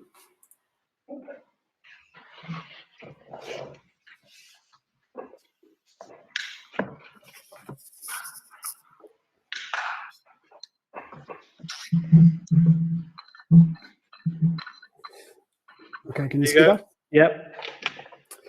Okay, this item relates to the Frampton, two sites within the Frampton Park estate. The site boundaries are outlined in red. The site on the left, known as site number 1, includes Tradescant House and the estate roads and public realm and garage buildings to the south of Woolridge Way. The site on the right, known as site number 2, includes the Frampton Park Community Hall. The blue boundary outlines the extent of surrounding land owned by the same applicant, which is the council. The site is not in a conservation area and is not designated in the local plan. So this aerial view gives you a better impression of the surrounding context and the buildings within the site. So on where the cursor is here is Tradescant House, which is an 11-storey residential tower with 2 wings of 3 stories in height. The site also includes some garage structures to the north of Tradescant House and the ball court to the north of Tullis House. This is Tullis House, which is a 5-storey building, which separates the 2 sites. This is the community centre building, which is 2 single-storey structures, which are a cleaning depot, which are also part of the development site. It also includes the estate roads, which surround the site, including the land to the rear of buildings on Wells Street. The surrounding context is generally 5 to 6 stories in height. So on the opposite side of the road from the community centre is Woolridge Way, which is 6 stories. Tullis House is 5 stories. Fairchild House is 6 stories. And then there's other 5-storey buildings adjacent to the site to the north and to the south. This is a photograph of Tradescant House. You can see this is taken from Frampton Park Road. This closer image shows you the existing ground floor condition, which is currently an undercroft with some storage, waste storage and substation and some car parking. This is a view of the east wing, and you can see that the ground floor is currently occupied by a raised platform. You can also see the extent of landscaping that exists to the north of the east wing. These are the garage structures on the estate road known as Woolridge Way. You can also see the ramp structures that lead up to them. This gives you a good idea of the relationship that the structures have with the public realm and the context of Tradescant House to the north. You can also see Tullis House in the background here. and I'd point out the extent to which the stair core there projects beyond the front building line. This is a view from the north, looking at the what's known as the bookend site. So these are the garage structures as seen from the north. This is the western elevation of Tullis House, and then this is the ball court I referred to on the left-hand side of the picture. This is a view looking east on Woolridge Way. Frampton Park Community Hall is in the centre of the picture here, and then buildings on Wells Street in the distance. This is a closer-up image of the two-storey Frampton Park Community Hall. And then this is an image looking down Pettifer Close. You can see the single-storey structures of the cleaning depot, which also includes an area of hard standing. This is a view looking north of Pettifer Close. The community centre and cleaning depot are just behind this landscaping here. This is an existing island of landscaping with some car parking. You can see the buildings in the estate and how the relationship they have with the site. This is a slightly closer up view just to show you these single story structures are within the site. So it gives you an idea of the relationship of the site extent to adjacent buildings, including Fairchild House. This image is of the land to the rear of the properties on Wells Street. This is within the development site. It currently comprises car parking and hard standing. The community centre is just on the right, the community hall. And finally, a picture of Frampton Park Community Hall taken from the east. So this is an image giving an overview of the scheme as a whole. So the proposal, just moving from left to right, the proposal is to demolish the existing Frampton Park Community Hall and to erect a Part 4, Part 7-storey residential building, which would include 51 residential units. Moving along to the right, to the west of Tullis House, the proposal is to demolish the existing garages and ramp structures and to erect a Part 4, Part 8-storey building. The 4 stories would immediately abut Tullis House, and the 8 stories would form a point block on the end. The area where the garages stood would be landscaped, and there would be there's also additional units to be added at the base of Tredescan House. So that includes the base of the 11-storey tower and the base of the east wing. This image also shows some of the indicative landscaping. So just moving from left to right again, that would include landscaping at Wells Street Yard, the provision of a play street to the north of the community hall site, some landscaping to the rear of that site, the improvements to the ball court and the improvements to the Sunken Garden, as well as some landscaping on Frampton Park Road. So overall, the proposal would provide 51 units within the Atrium building, 13 within the bookend, and 5 within the hidden homes, which is the base of Tredescan House. So that's 69 units altogether. The proposal would provide 51% of those units as affordable housing, which exceeds the minimum policy target set out in the local plan. It's worth pointing out at this stage that the proposal is part of a wider program known as the Housing Supply Program, which got cabinet approval in 2016. It includes a number of underused or unused or underoccupied sites across the borough that have been identified for redevelopment as residential. It's got a wider overarching unilateral undertaking which sets out the targets for the proportion of social rented and affordable housing in general, and also the number of units that are being targeted overall within the scheme. At this point, I'd point members towards the addendum, which includes some additional information about the housing supply programme, including the number of consents achieved to date, as well as the projected numbers moving forward. It's worth pointing out that they're currently exceeding the minimum proportions, the targets for the minimum proportions of social rented. But this scheme, given that it provides 51%, is policy compliant in its own right. There's also some further information in the addendum in relation to the representations made by Councillors Rout and Joseph. This is another image just showing the scheme within its context. The Atrium building on the right-hand side, bookend building in the centre, and then the properties at the base of Tredescan House, as you can see where the cursor is here. So just moving on in a bit more detail to the different elements of the scheme. So you can see the treatment of the ground floor, where the new units would be inserted at the base of Tredescan House. So this image on the left shows the eastern wing, and the new units that would be provided there. These would all be social rented units. There'd also be units provided at the base of the tower. You can see how the treatment is slightly different on Frampton Park Road to be slightly more contextual to the main building. This is a floor plan for the Hidden Homes site, the Tredescan House site. So you can see the layout of the different units, how they'd each be provided with private amenity space. The units in the eastern wing will be accessed from a raised platform. The units at the base of the tower will be accessed from new landscaping at the base there. There'd also be some improvements made to the communal areas, including the enclosure of some of the undercrofts and the provision of improved bin stores and access. So these are some images which show how the hidden homes may appear.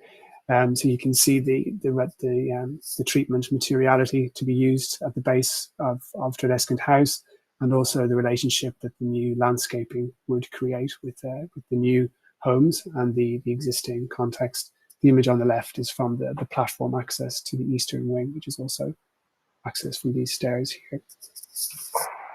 This is an image which shows the relationship of the hidden homes to the existing green space to the to the south of Tredescan House.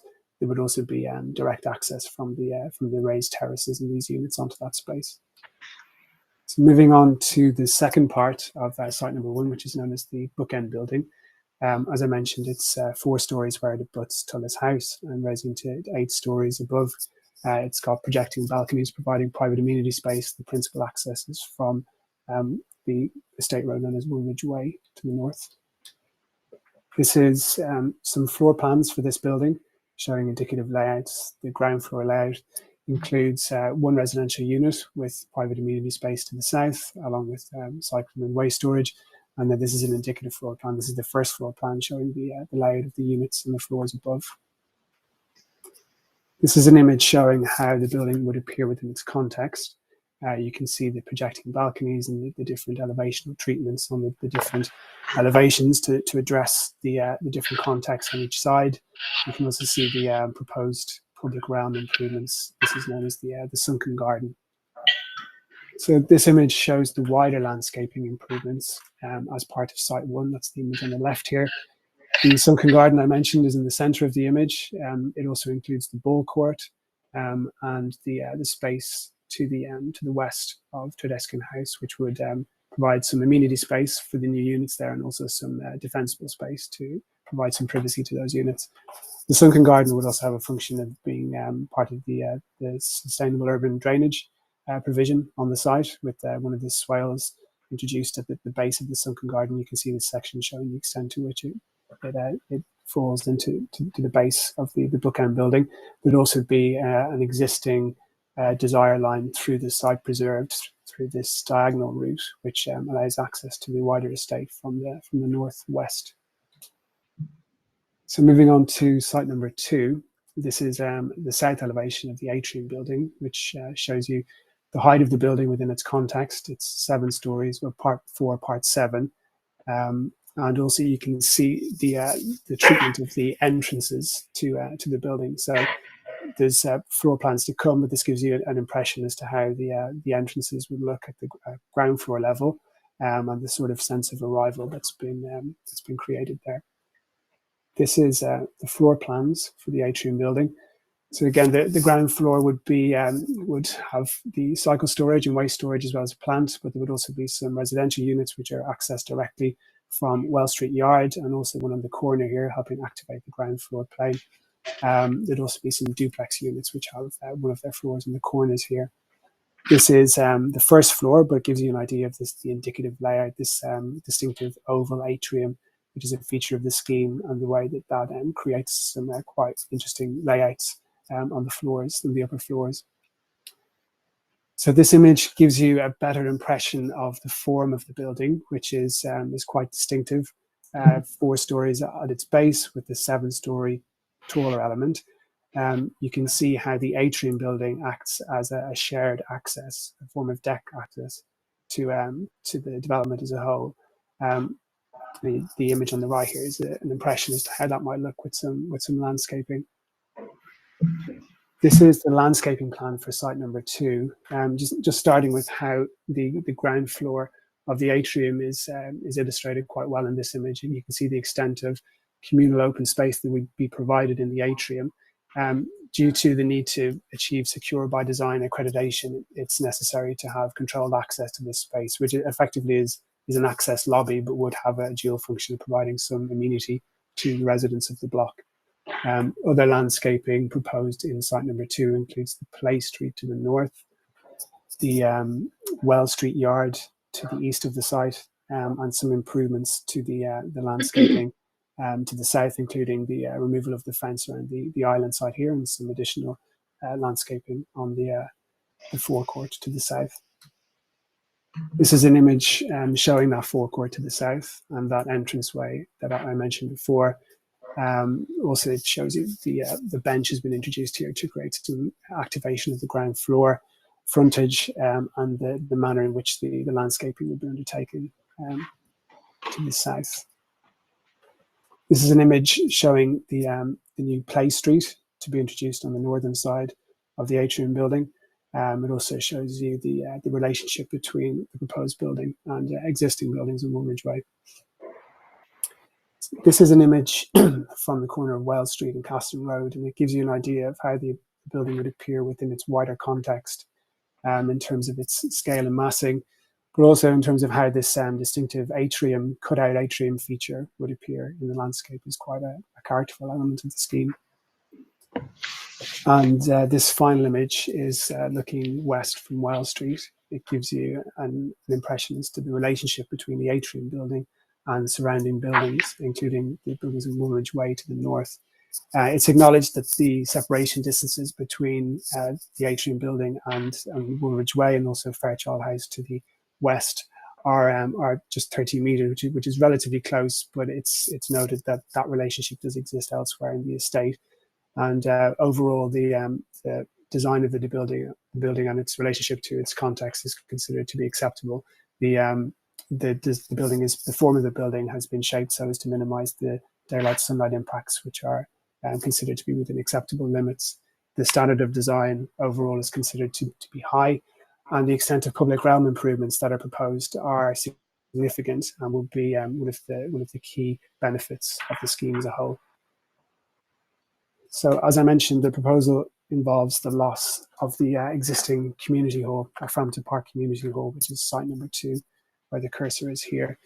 So the community hall currently provides 450 square metres of floor space arranged across 2 floors. The hall space on each floor is approximately 150 square metres. Evidence has been submitted to demonstrate that the hall is currently underused. The evidence we've been provided shows that there's just 3.5 hours, 3.5 hours timetabled regular use of the hall at present, which is considered to be quite an underuse of the site. And information has also been submitted in relation to the capacity and usage of nearby halls within the estate. So Pitcairn House to the west and Aylesdale Hall to the north are both also council-run community halls, which both also have significant capacity for additional activities. The proposal is to relocate the activities which are currently provided at the Frampton Park Community Hall to one of the nearby halls.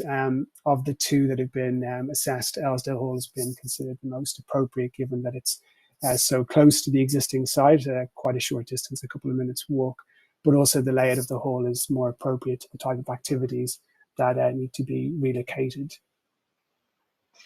This table gives you an idea as to how the usage of Frampton Park Community Hall can be absorbed into the current timetable at Aylesdale Hall. So this shows you the combined hall usage of both halls. The different halls are indicated by the capitals in parentheses here. So the Frampton Park Hall currently has two activities on a Wednesday, and one on a Friday. And these could be accommodated at Aylesdale Hall without disrupting the existing timetable of events, and actually would still leave a fair amount of spare capacity for additional events if necessary.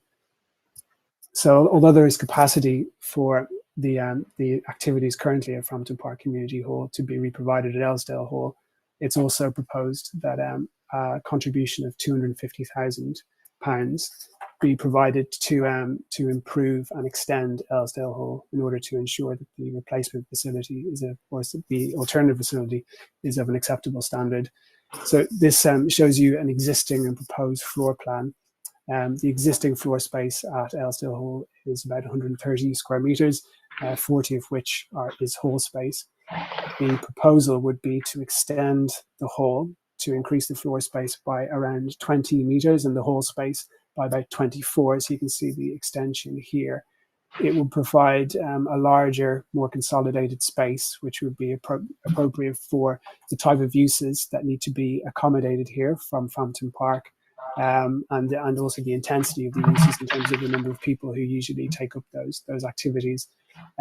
The proposal also includes a number of improvements and renovations to the building, including repairs and renovations to the offices and toilet facilities and kitchens. Also, there's been a reconfiguration. There's proposed to be a reconfiguration of access. So currently the hall is accessed from the north through a relatively unsupervised lane or unoverlooked laneway. So the new proposal is to have an access from the south through an extended garden area, which would improve the security of the access, but also significantly provide quite a substantial increase in the garden space. As you can see here, the garden space would increase from 339 to 525. So overall, on the basis of the information that's been submitted in relation to hall usage, and on the basis of the 250,000 providing an improved and extended facility that would be of an acceptable standard to accommodate the activities that need to be relocated from Frampton Park Hall, the loss of the hall is considered acceptable. That's when taking into consideration the overall balance of planning merits as well, which include the policy-compliant affordable housing provision and extensive public realm improvements. So overall, the scheme is considered acceptable in all other respects, and accordingly, the recommendation is to grant planning permission subject to conditions and the completion of the legal agreement. Thank you, Chair. Thank you, Barry. Now we'll move on to the objectors. I've got Councillor Claire Joseph and Councillor Penny Rout. So you'll get 5 minutes each. And Kirsten, Torren hasn't turned up, has he? He's unable to make it. Torren, hello, Samantha. Vincent, I was told that I have this has been rescheduled. I have another appointment. I have to leave at 8:30, and I spoke to the clerk, and she said that I would go first to speak. She said that. I'm afraid we'll have to. Yeah, we can't rearrange the meeting around yourself, Samantha. We will get through. We'll get through you as quick as possible. So it should take 15 minutes for Claire, Penny, and Christina. Hopefully they won't use the 15 minutes, and we'll come straight on to you, Samantha and Chris. Okay. So who's going first from the objectors? Claire, please. You don't use that, Claire. Speak to the Google box on your left. Okay. It will hear you. Okay. Tell me when to go. Yes, please. Thank you, Chair. The London Plan states, and I quote, at 515, the loss of community infrastructure can have a detrimental effect on a community, and where a development proposal leads to a loss, we should require a replacement that continues to meet the needs of the neighbourhood it serves. This proposal clearly contradicts this, and on this basis alone, this application should be rejected. As the report asserts at 609, the housing supply programme was designed to make use of unused spaces, but the community hall was in use. It was used every day by Hackney Quest.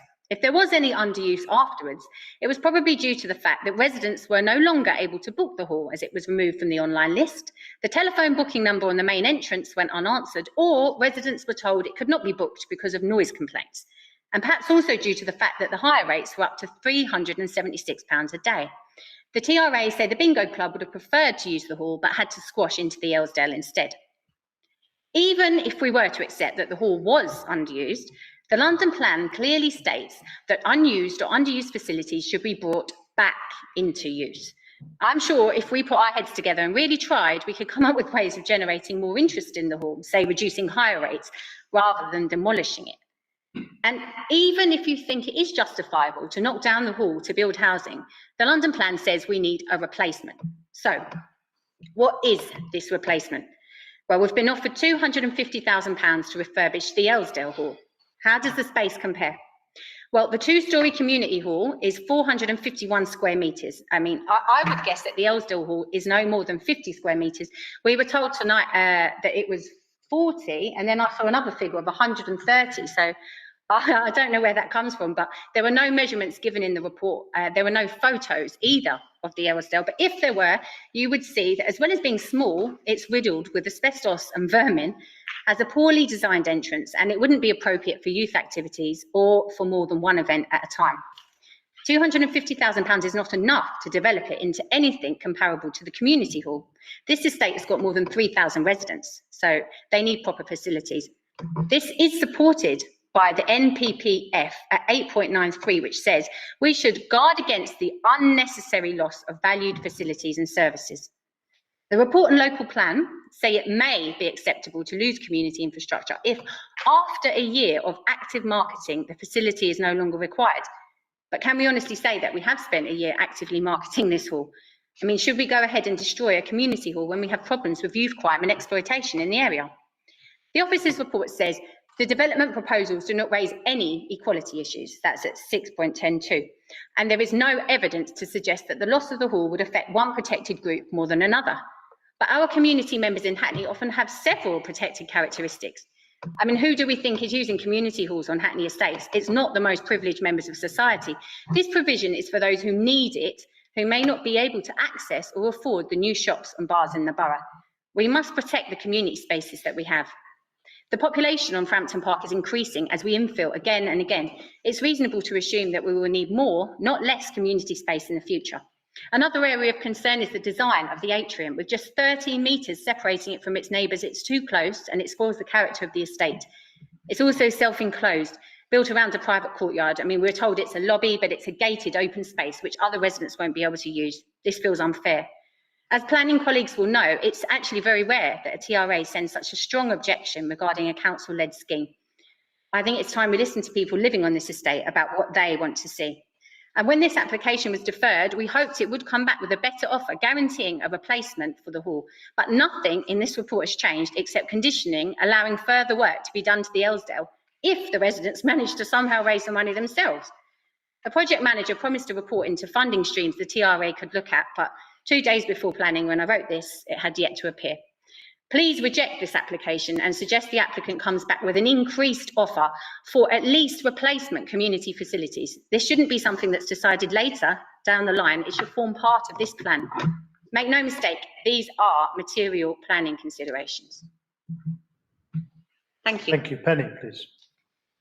Okay, thank you, everybody. Frampton Park is Victoria Ward's largest estate and has seen a lot of housing expansion over the last decade. The problem, as residents see it, is that these changes are approved on a piecemeal basis. Sadly, that piecemeal approach continues with this application in its current form. These plans include some good ideas, like fresh outdoor recreational space and more social housing. But what Frampton Park needs is an overarching improvement plan providing a complete vision for the estate. This application goes partway towards that, but fails in the provision of adequate indoor community space, which is vital for a community to thrive long term. The architects for this scheme, East, have taken residents' views on board, adjusting plans to address concerns within the financial constraints. However, as it stands, the one significant failing is the provision of an adequate community hall. As both the applicant, the landlord and the assessor for this application, it's crucial that Hackney Council is seen to adhere to the highest standards in reaching a decision. Anything less would leave the council open to allegations of sharp practice.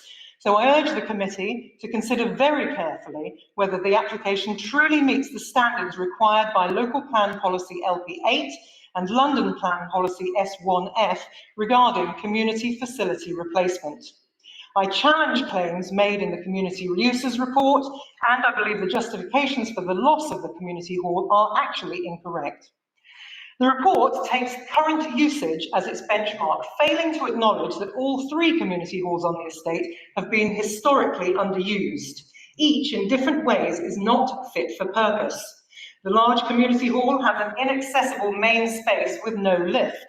The Ellsdale Hall is cramped, run down and damp. Pitcairn is dark and sited in the basement of a large block where noise and safety issues restrict its use.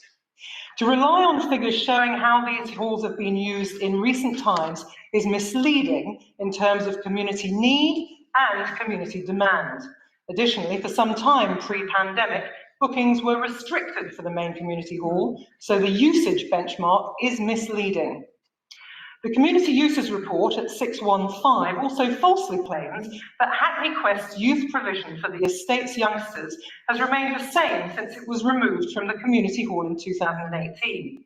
In fact, the Frampton Park kids had to squeeze into Hackney Quest's pre-existing Pool Road Club when their own youth club closed. Youth activity on the estate has shrunk from nightly to just Friday nights at the Baptist Church. Popular daytime activities like lunch clubs for the elderly, which Hackney Quest ran when it occupied the large hall, are also ignored. So, along with the TRA, I find the Community Uses Report is disingenuous. The officer's report also fails to point out that the construction of 69 extra flats would result in significant population growth with a consequent increased demand for community space. Let's remember, the reason the local plan and the London plan protect community spaces is because they are a necessary foundation for a cohesive community. Following pressure from councillors and residents, Hackney Council, which after all is the developer here, has found £250,000 within the budget to commit towards the renovation, extension or re-provision of the Ellsdale Hall. Working to that budget, the architects, East, have done scoping work, but their plans would still leave Frampton Park with just one functional community space, significantly smaller than the one to be demolished. This by no means compensates for the loss of the much larger hall, let alone providing the needs of an expanding community. A flexible, modern, eco-friendly space, like the Morningside Hall, which can accommodate more than one activity at a time, is what's needed to harness community building on Frampton Park. I've worked with the council to look at options. A new building is priced at between £450,000 and 1.3 million, depending on size. We've also done preliminary research looking at alternative funding sources for community hall provision, which are most likely to succeed, done in partnership with the TRA using council money as match funding. To approve this application, the Planning Committee must impose a more stringent unilateral undertaking condition to ensure the Council commits to working with the TRA to raise the necessary funds for an indoor community space on an appropriate scale. An additional advisory from the Council for the Council to collaborate with residents on a neighbourhood plan would also be most welcome. As a developer, Hackney Council should recognise that when building more homes, it must safeguard communities for the longer term. A fit-for-purpose community facility would demonstrate that here. Thank you. And Kirsten, please. So the housing supply programme was set up to make better use of underused council land, derelict buildings, garages and depots, not community halls. Our community hall was not underused or derelict, and the applicant has failed to explain why or how it was selected as a suitable site, despite it not meeting the requirements needed for its inclusion. Had the full consultation of residents and stakeholders have been made prior to the decision to be included in the housing supply programme, Hackney Council would have been made aware that this site was unsuitable for the planned development. Hackney Council has failed to actively market the facility for 1 year as required, therefore it is unable to provide the objectors or the committee with any evidence to demonstrate that the facility is no longer required in its current use. It has also failed to show proof that the community hall is structurally unsafe. Also, it's not followed the requirements of the housing supply programme to replace any loss of community infrastructure with like-for-like or better facilities.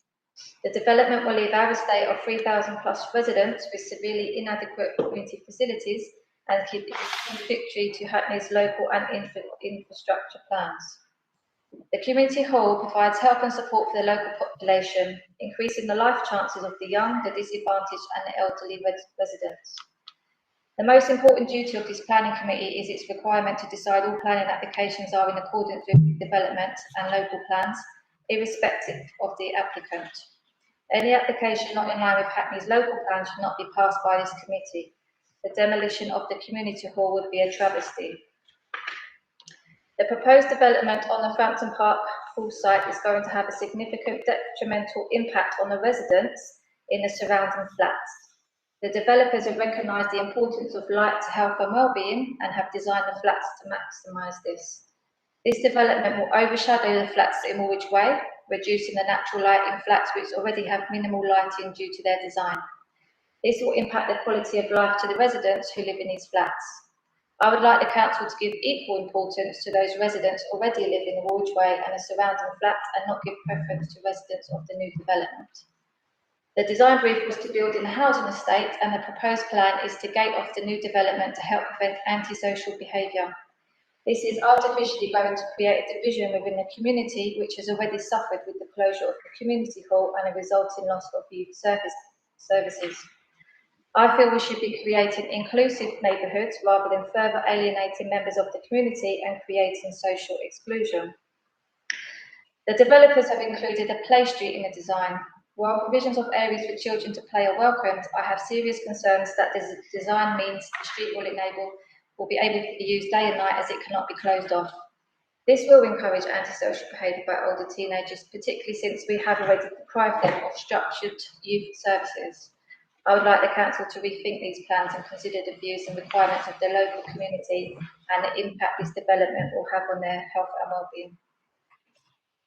Thank you. Okay, can we move quickly then to Samantha? Is that okay, Chris? Yep, please. Thank you. I'm here today to support building more homes in Frampton Park Estate. There's an obvious need and I think there are some interesting, innovative ideas in this proposal. However, my support does have two caveats, which you will not be unfamiliar with after three speakers before. And the first is about how the support services for these new homes integrate into the estate that they're going to be a part of. This is the second way. We've had Taylor and Chateau Court. So we've seen some example of what happens.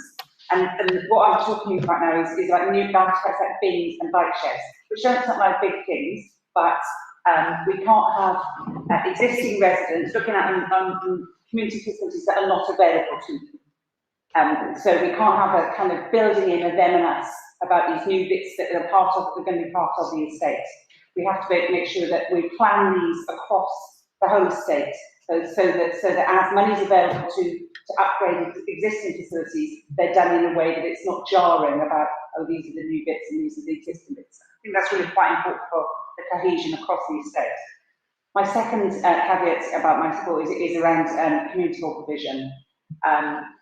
Removing the Frampton Park Hall leaves us with Pitcairn, which is massively inaccessible and really quite a strange space under where people live.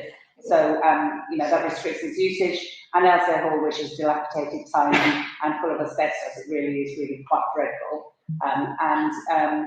It has space for only 50 people on an estate with thousands of residents that we're just in fact even more residents. I wanted to address the application has a figure of 250,000, but I think that's the wrong way to approach the question. In the TRA exec, we had a meeting with Councillor Nicholson in his role as Deputy Mayor, and I'd understood that we had moved to a position whereas it was about what was needed, and then what was costed. A subsequent meeting with officers from the council, they were being very clear with us that it was 250 and that was it. There was no moving from that, and that was the cap. So what I'm asking you to do is to stop it to change it from being a cap of 250,000 to being a commitment about re-providing hall in line with the one that's been demolished, which has a capacity of 130, which I don't think is, I don't know what we're going to do before 33,000 residents turn up, but 130 is going to give us a better chance than the small provisions that are there now. I mean, it's a large estate with many thousands of residents. We're going to add to that. I think that's a good thing, more homes for people, and we should be welcome.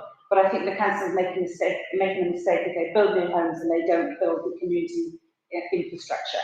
And frankly, I think the idea that somebody's going to give us money to build holes on council estates it'd be lovely if it was true, but I've given up living in Frampton.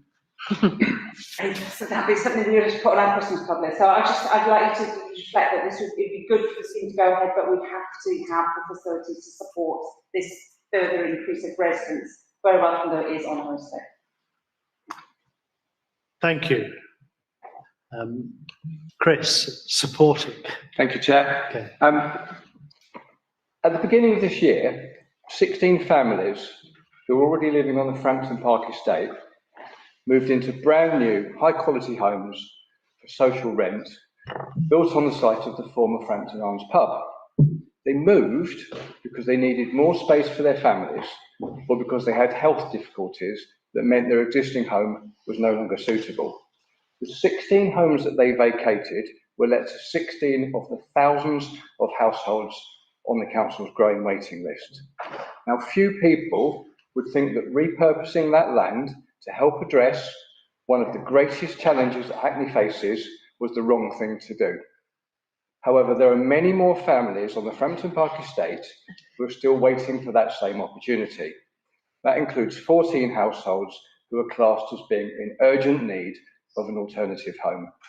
The plans put forward tonight can give some of these families hope that they will get the home they need.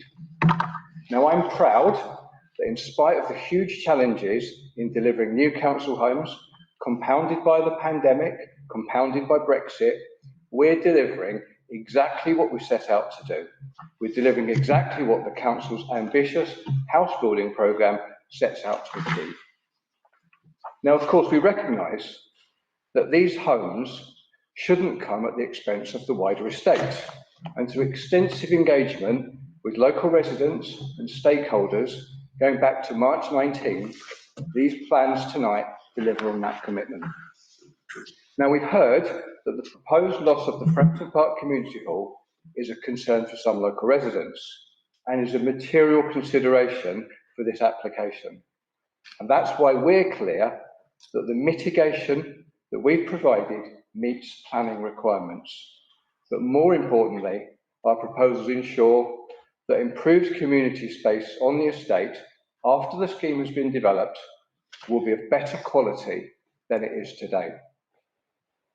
Now, while we appreciate that Hackney's infrastructure delivery report identifies a desire for additional community facilities in the borough, the Frampton Park neighbourhood already benefits from multiple community facilities, with 5 such spaces all within 500 metres of the application site, including 3 community spaces on the estate itself. One of these nearby facilities, the Aylesdale Hall, is only 140 metres from the Frampton Park Community Hall. Working with the council's architect, working with residents and hall users, this space has been identified as the best place for a £250,000 investment that will include a larger hall, a new kitchen, accessible toilets, refurbishment of the internal spaces, an extension to the community garden, and a new entrance from Lodges Road. This will provide a fit-for-purpose facility for all the activities that had been taking place at the Frampton Park Community Hall, but also an improved space for those groups already using the Aylesdale Hall, such as the bingo group, the bicycle group, and the gardening group. All the activities taking place in the Frampton Park Community Hall and the Aylesdale Hall will be able to happen in the improved Aylesdale Community Hall on the same day and at the same time as they were before the pandemic, with no conflict of use. Contrary to some of the concerns raised, a like-for-like facility in terms of floor space is not required by either the local plan or the London plan. If it was required, and this is the crucial point, we wouldn't be able to deliver the 50% affordable housing that is proposed, and which is the basis of the council's house building programmes. We would, in effect, be building homes for outright sale to pay for a new community facility. And that would mean that local people would miss out on the social rent home that they need. Furthermore, the London plan notes in policy S1 that the loss of social infrastructure is allowable where re-provision serves the needs of the neighbourhood and the wider community. The policy also states that development proposals which seek to make best use of land, including the public sector estate, should be supported, including through the rationalisation or sharing of facilities. Justification for the loss of the Frampton Park Community Hall is set out in the Community Uses Report which accompanies this application, and this has been accepted at paragraph 6.110 of the officer's report. Our £250,000 investment in an improved Aylesdale Community Hall can provide a fit-for-purpose infrastructure the residents of the Frampton Park estate deserve, That's more fine. than the larger but dated facility which is used for less than 4 hours per week pre-pandemic. Thank you. Okay. Thank you very much, everybody. Shall I start? Because I've been to the let's Sorry to disturb. Can I just say that? Can I just mention that Councillor Joseph maybe to leave the meeting because he's giving more reps, and you're also a member of the planning subcommittee. Oh, sorry. Yes, Claire, you have to leave the meeting Why is that? because you contribute, and then you're asked to leave the meeting because there may be undue pressure that you are exerting on your colleagues by your presence here. Oh, I see. So it's custom and practice that you leave the meeting. Okay. Apologies. Yes, It's a shame. They can't ask me any questions. Thank you. Yeah, so I've been to the hall, Chris, and I have to say I've seen both of them, and I've seen lots of photographs of the hall that you're taking down, and I've experienced the hall, Aylesdale Hall, this morning, and I have to say Aylesdale Hall was not in good fettle. Can we let Claire go?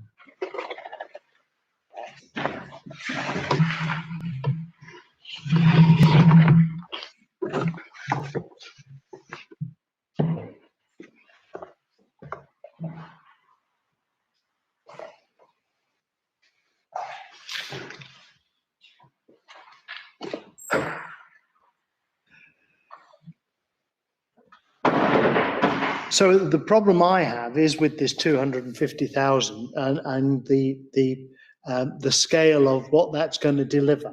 So 250,000 is a certain amount of money. It looked to me like the hall needed a lot of money spent just refurbishing it. There was the roofing material was coming down in some locations. So I wonder the values that we've got in here, the 140 or 160 square meters of extra floor space, is that conditionable rather than the money that's associated with it? Or not? Just on a housekeeping point, and for the committee member, I'm really struggling with my hearing in here without the microphone, so bear with me if I can't hear you. Okay. We accept the point. The £250,000 is the amount of money that's available to improve the existing community facilities on the estate. It's also the amount of money that our quantity surveyors have estimated the proposed scheme that the case officer put on the screen in front of you. So we work this from two ways. It's the maximum amount of funding that can be generated from the project without eating into the amount of social rent that we deliver. And the architects will be happy to talk about this more. We've come up with a design which we feel and are confident fills the functional requirements of the space, and that can be delivered within the budget that we've secured. So we've looked at it from both directions. Okay, so architects, can you tell us what you're going to do with this? I have to say, members, it's a 60s type fabric building. The old building's a brick building. It's clearly substantial. This one is a single story. I don't know how you'd describe it, architects, but I went into the loos and the paintwork was falling on the floor, etc. And so I was a bit shocked as to the condition of it, I have to say. So architects, what are you going to do with this building with your £250,000? I think we've got some sizes in here, and I'll go back to Barry so I understand the sizes. How is it going to spread thinly through this building, please? Chair, can we have a picture of the proposal while we're talking? So we worked in consultation with the current users of the hall to understand how they are using the building, what their requirements are, and as mentioned, there's a bingo group, there's a cycling group, there's a church using the building, there's different kind of activities. We visited all these activities to try to find out what kind of extension, what kind of increase they need. So for example, the cycling group can fit sort of church stationary bikes in there. Or when the TRA is meeting, they can fit around 35 people seating in there. And so we sort of kind of try to assess by talking to them how much bigger they would like their spaces to be. So we found from everybody that really the hall size is within the size of the toilet, the size of the kitchen, all these things were working very well. We work with all the relation of the building with the garden. You can just open the door and you're in this very beautiful, quite well maintained sort of garden and shared by different people running the garden and having small blocking beds. So that's this sort of present. Barry, can this, 1 minute, Barry, can this drawing come up? Yeah, no problem.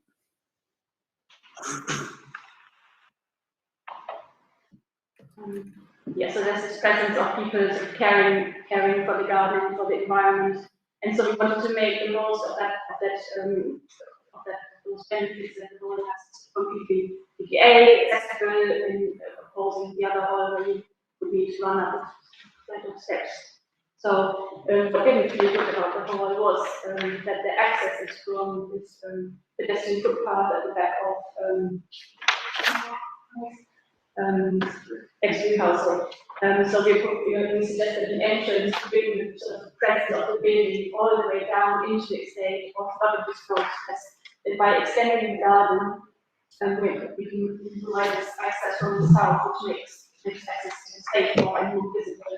We're extending the garden so more on the lot of waiting to get new beds, and then the community use the space can also use the garden, the outside space. You can see how there's a play inside, so there's outside. We're extending the hall is currently, I think for currently 40 square meter. We're extending by 24 square meter to 64 square meter. But because of the sort of way it's shaped, we can, for example, increase instead of sitting 35 people currently, they can be 74 people sitting there, or instead of 10 yoga mats being there, or comfortably there can be 19. So the increase in the whole size by its short shape is quite significant. We're not providing the same square meterage as the 64, but we feel the benefits of access, the benefits of the garden, the benefits of the kitchen and having office space all on one level, sort of way out the smaller size that we're providing. The building itself, so we're obviously making the building compliant to building regulations, so it will be much better insulated and easier to heat.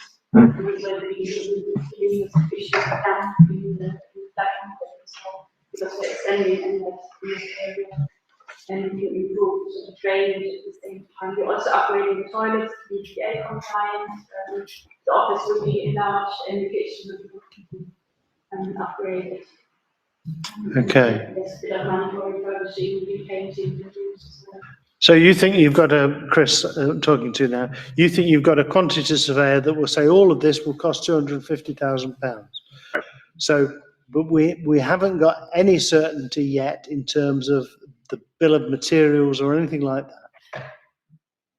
The same applies to anything we're building, Chair. So when will you have certainty? When will you have certainty? When will you have certainty? If we were condition what you've said you're going to do as a pre-commencement condition, then when would we be able to see that and sign that off? I think that bring the case officer in by any means, but the proposed condition is for a contribution to the cost of the works. Yeah. And that's what we've agreed to meet. Yeah. And the details to be agreed in writing by the LPA. So there'll be a discussion with planners further down the line. You see, people will be suspicious, and I'm suspicious that this won't actually get done for £250,000. And so, you know, if it doesn't get done, we have half a hall. I mean, where on earth are we going to be? We won't build half a hall. I mean, our offer here is to deliver the works of the scope that we've indicated there as part of this planning application. Now, we won't actually know the cost of it until we've tendered it. We won't know the cost of the main contract until we've tendered it. But the works that we've put up on the screen there, that's our offer to the community to deliver. Okay.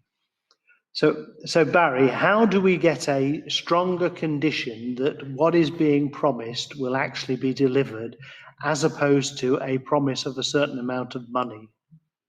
Yeah. So the current wording allows for, we made it a little bit more flexible following the deferral to allow for, you know, additional sources of funding to be added to the pot.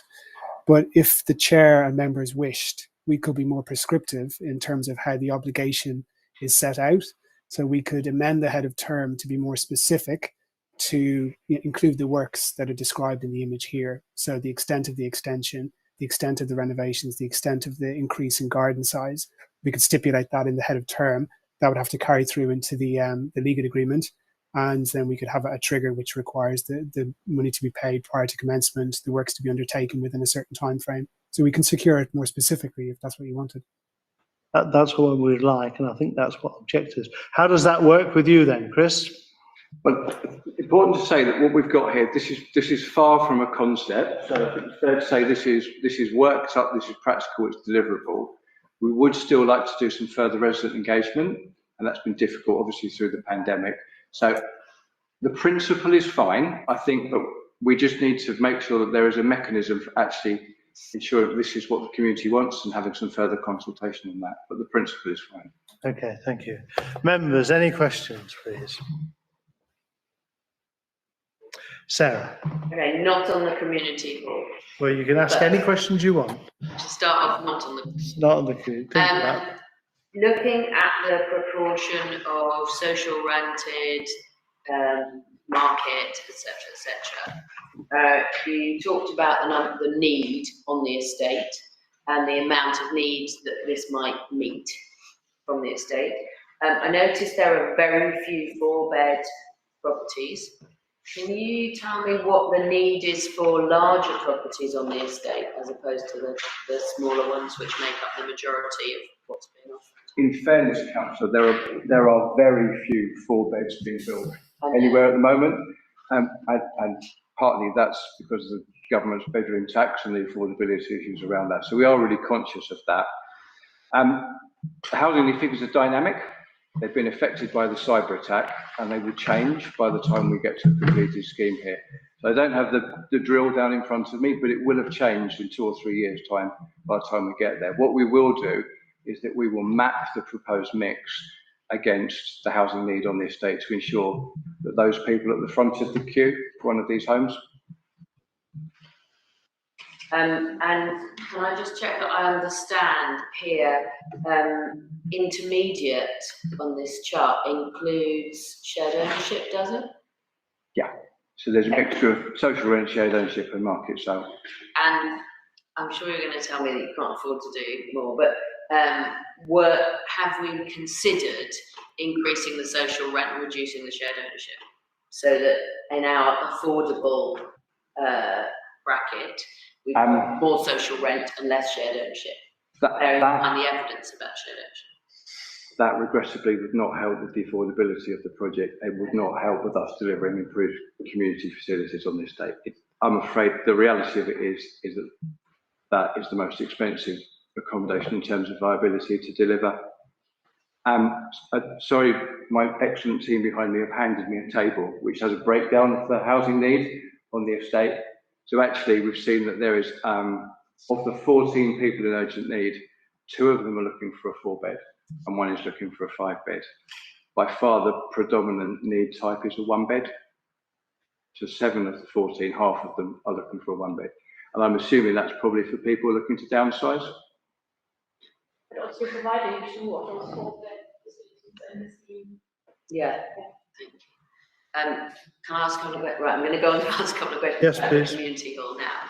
I see that Councillor Root has put forward what appears to me, but I don't know the planning background to this, a very sensible proposal about how to fund and also how to hold council to funding a kind of a better, potentially a better community hall here. I can see that the proposal up there, even the indicative proposal, is still quite small, and I suspect that quite a lot of that money would go to, you know, removing the asbestos, etc. So is there a way of considering just a much better, bigger, perhaps more expensive community hall, but with additional funding that could be raised through the TRA and other sources? Chair, the chair asked me earlier on if the proposal that he'd suggested was workable, and we think we can make that work. Sure. The proposal that Councillor Root has come forward with, I struggle to see how we can make that work. And my concern here is that the timescale for delivering the new homes will move away and will not be controlled. So it feels very loose and open-ended to me. And I have looked at it, only came in today, but I'm not able to get my head around how I can make that work. Because you're not clear about where the money would come from? Because this feels very open-ended and arguably unachievable if it keeps moving away from us in terms of the scope of what's wanted. Any more? Steve? Thank you, Chair. Could we just, please, Chair, have some clarity on what are the actual community facilities available on the estate? Because we've had sort of a couple of speakers talking about a few, Ellesdale and the current one. In the report, I read about Baptist, the Frampton Park Baptist Church, where I've been to the community hall there. I understand that is conditioned to be open to the community, and it's not a church run, it's for sort of all sorts of groups. So I'm just a bit unclear on the different community spaces that will remain available. However, I do think that coming with an application which is essentially a loss of, I think I worked out something like 200 and around 300 square meters of community space is difficult and is not ideal, despite the fact that it's welcome that 50% of the housing will be affordable. So could we just have some clarity on the community spaces from whomever can talk about them? Is that Sarah? Yes, Chair, I'm happy to outline. We've got 3 halls on Frampton that are council owned, in addition to the Baptist Church, which, as you say, is independent. Pitcairn faces out onto Mare Street. It's situated under a block, and its capacity is about 60 overall in terms of its accommodation. It's got a relatively small kitchen. I think somebody's described it as an unusual shape. But it is the sort of building that could be in space that could be used for training, it could be used for youth services. So it could have some potential uses that would really have benefit to the community. We've also got Ellesdale, which we've talked about at length, and that at the moment has a relatively smallish hall, but I think it can equally accommodate about 50 people in its current form, and it will be able to accommodate more when it's extended. And I think, you know, in addition, with Ellesdale, we've got the community garden, and I think one of the things we found through lockdown is that there's been more demand for outdoor space, and I think obviously the space is going to increase in terms of the community garden. So those are the principal spaces we have on the estate. So what was the 5th one? Chris mentioned 5. So on the estate, we've got Pitcairn, we've got Ellesdale, we've got the Frampton Park Community Hall that we've talked about, and we've also got the Baptist Church is on the estate. Yeah. They're 4. Okay. Yeah, and just to add, Chair, we've got, I mean, obviously Gascoigne Hall is not on the estate, but it's 0.4 miles away in terms of walking distance. So you have that facility, but I appreciate that is not on the estate physically. Correction, Chair. I said there were 5 within 500 metres, 3 of which were on the estate. So Gascoigne and Kingshold are off the estate, but close by. Close by. Carry on, Stephen. Thank you. And so I suppose the question is, the proposed extended Ellesdale Community Centre, will that be sufficient? Will it have enough use for the community as it's currently needed? There's currently a community centre which is 300 square metres as a whole, which seems like an extraordinarily large hall. And certainly compared to the small one that's at Ellesdale. So how well used is the 300 square metre? Is it sort of well used by lots of people at very big events, or is it used by a small number of people at events that could very easily be kind of accommodated at Ellesdale? Okay. Sarah, can you? Yeah, I mean, where we've got very large halls, they tend to be used for weddings, large parties and so on. And I think one of the issues we've had on Frampton is that we've had a number of noise complaints over the years, and residents have become disturbed by people leaving the building and so on, even though we put constraints on how much noise and music and sound levels we allow at different events. And as a consequence of that, we don't allow evening events. So that sort of makes the space not necessarily attractive to people, and the sort of activities that take place there at the moment, has been said.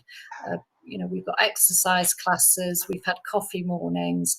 They don't tend to be events that attract 130 people. It tends to be groups of about 20, 25 people generally, and I think that would be a maximum. Could I ask either Councillor Root or the other resident to talk about their experience of using that large hall as well? Christina.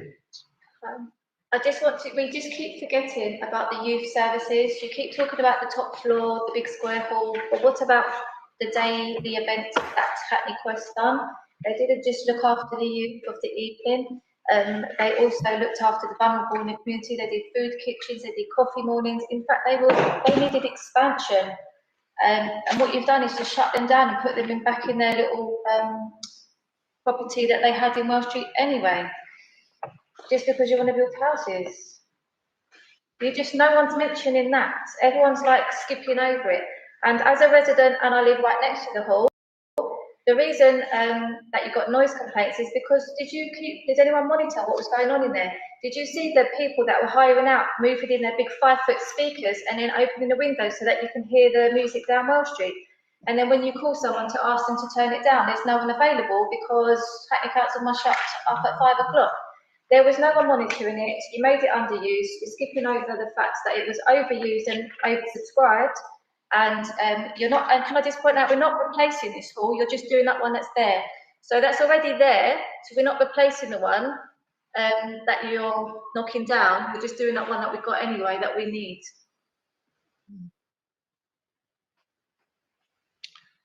Thank you. Any more questions?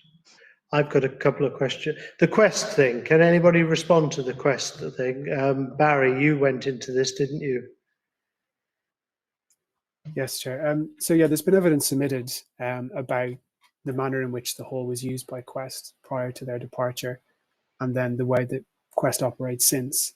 But also I think the circumstances surrounding them leaving, perhaps Chris might be best placed to answer that, but I think it's to do with a change in policy in the way that halls were managed and the way that, particularly financially, I think there was an arrangement with Hackney Quest to provide the hall for free, but following that policy change, which I think was a council-wide policy change rather than being specific to Frampton, that arrangement was no longer tenable. So I think that was really the circumstances surrounding them leaving, rather than anything to do with this proposed development. But perhaps Chris might be able to expand on that. Can you, Chris? Thank you, Chair. Well, passing the back here, I think Cheryl will be able to give you some more detail on this, but my understanding... Sarah, if you can. Yeah, I mean, I think the council introduced a charging policy. I mean, under its current charge and fees policy, we do charge for private use of the hall at a cost rate of £30 an hour, and we charge between £10 and £15 for meeting room space. And I think when that policy was introduced, Hackney Quest moved to the Baptist Church and to Poole Road, and the council supported and facilitated them in that move. So that happened at that time, and I think the sort of provision has changed over time. But I think that was the reason why they vacated the space.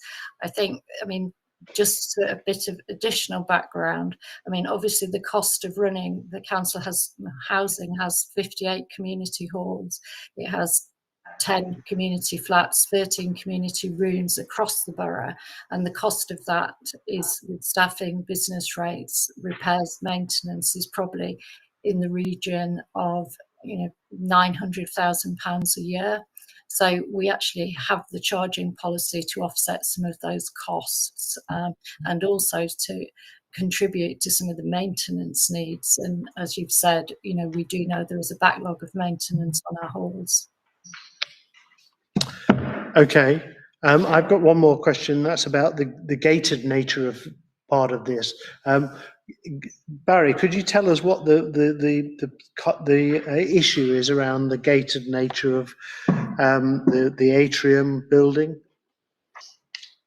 Yeah, so there is controlled access to the Atrium, and there is a shared amenity space in the centre.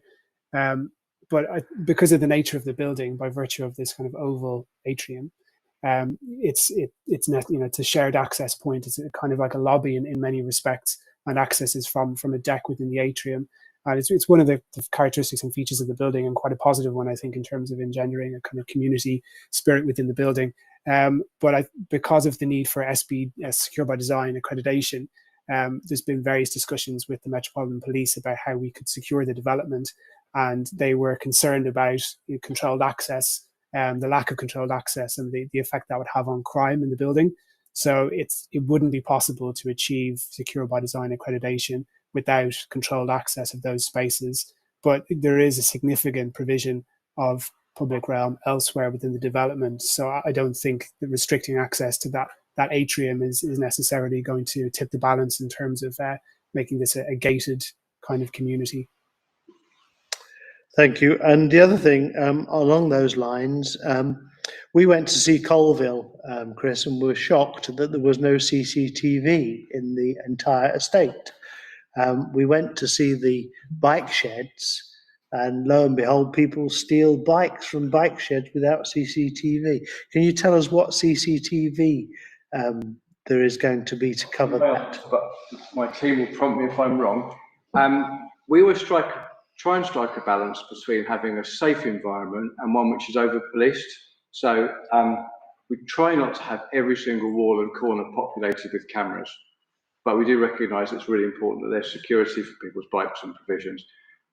What we've agreed to do here is to provide the ducting for future CCTV installation, and that's been agreed with the council's antisocial behaviour team. Because our experience is that actually it's not really until a place is occupied that we understand where the issues are. So that will be future-proofed.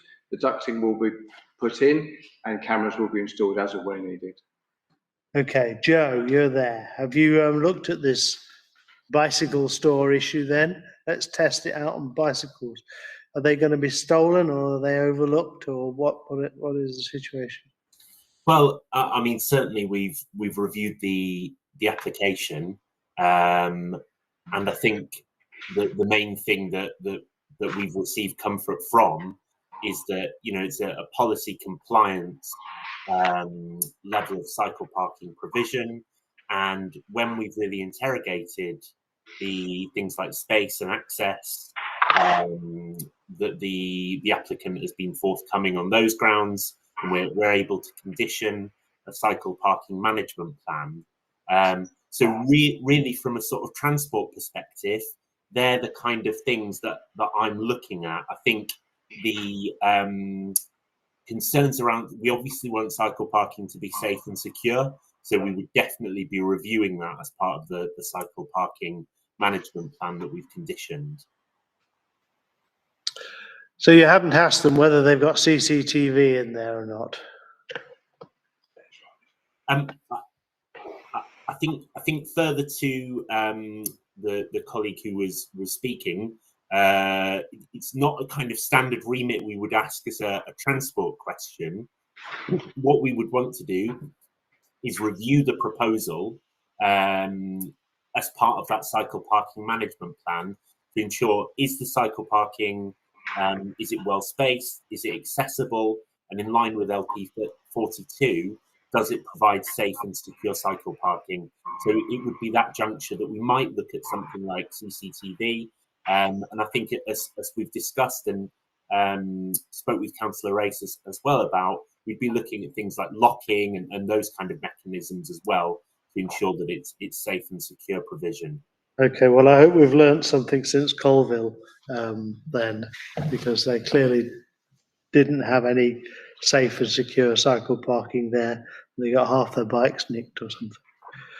Okay, right. Any more questions, anybody? Sarah, please. Last one on use. Can I just ask Councillor Root if she had anything to add on the use of the existing spaces to... Yeah, I did want to just give a little bit more background on the use from Hackney Quest. Hackney Quest basically came in to use the bottom of the community hall at the request of Hackney Council, who had youth provision there provided by Young Hackney, and it was failing. And they asked Hackney Quest to come in and take over that provision, which Hackney Quest did. They did it on the arrangement that they would not have to pay rent, and they never costed for rent. And so when then the community halls changed and started charging, Hackney Quest had no funding provision for that extra additional cost and had to move out. So it's not just a simple question of the council started to charge. There was a history behind it too. I think with regard to the Elsdale Hall, one of my great concerns is that it's recently been painted. It was interesting to hear you talking about how it was all coming off. You know, it was literally redecorated very shortly before the pandemic kicked in. And I am really concerned that the amount of money that is here for the landscaping and for that building is just not going to be anywhere near sufficient. One of the things that I was trying to suggest, and obviously there's a time problem here, is that there are quite a lot of funding pots available for gardening and outside space, which the TRA would be able to put into. And if we were to revision some of what you're looking at there, so that instead of trying to do everything in one go and not managing to provide a decent indoor space, you actually concentrate on the building and then work with the TRA to raise funds for the outside space, I think you'd be in a much better position and would be able to find a lot more money towards a decent building. As it is, I'm really concerned that you could put £250,000 into the Elsdale Centre, which frankly is going to be just back to square one in really quite short order. Okay, I think we know where we are. It's a little bit disappointing, I guess. So, I mean, my history is of the Pembury estate, where there are 1,300 homes, and we built 250 extra homes, and they had included a wonderful community centre that was of a scale that one would expect and quality one would expect. It is sad that of course, you know, you're not building that many, and it's a different kettle of fish. But I hope some opening it does remain to come up with a substantive development there. I think what Barry was suggesting in terms of defining the outcomes rather than the 250,000, I think we're all nodding, at least most of us are nodding. Is Brian nodding? Most of us are nodding that we should ask for that. and Chris indicated that that was possible. So I'm going to be suggesting that we include that as a condition. Is that okay, Barry? Yeah, head of term, Chair, that's no problem. Head of term, whatever. Okay, so we know what we're about. No more questions. The recommendation is approve conditional planning permission, plus that condition that Barry will talk to you about, Natalie, and unilateral undertaking. All those in favour, please show. Are there any against? No, that's all of us. Thank you very much indeed.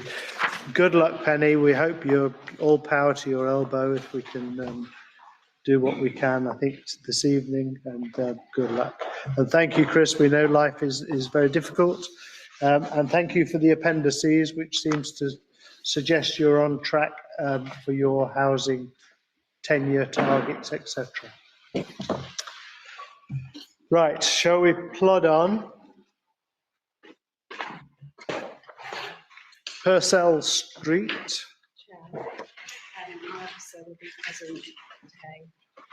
Where is it? James, okay. We're supposed to, where's the, oh yes, where's the, and we've got an yeah, okay. Can we wipe down? Who's wiping down? Who's on wiping down? There needs to be more. Needs to be, but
It's the shortlisting.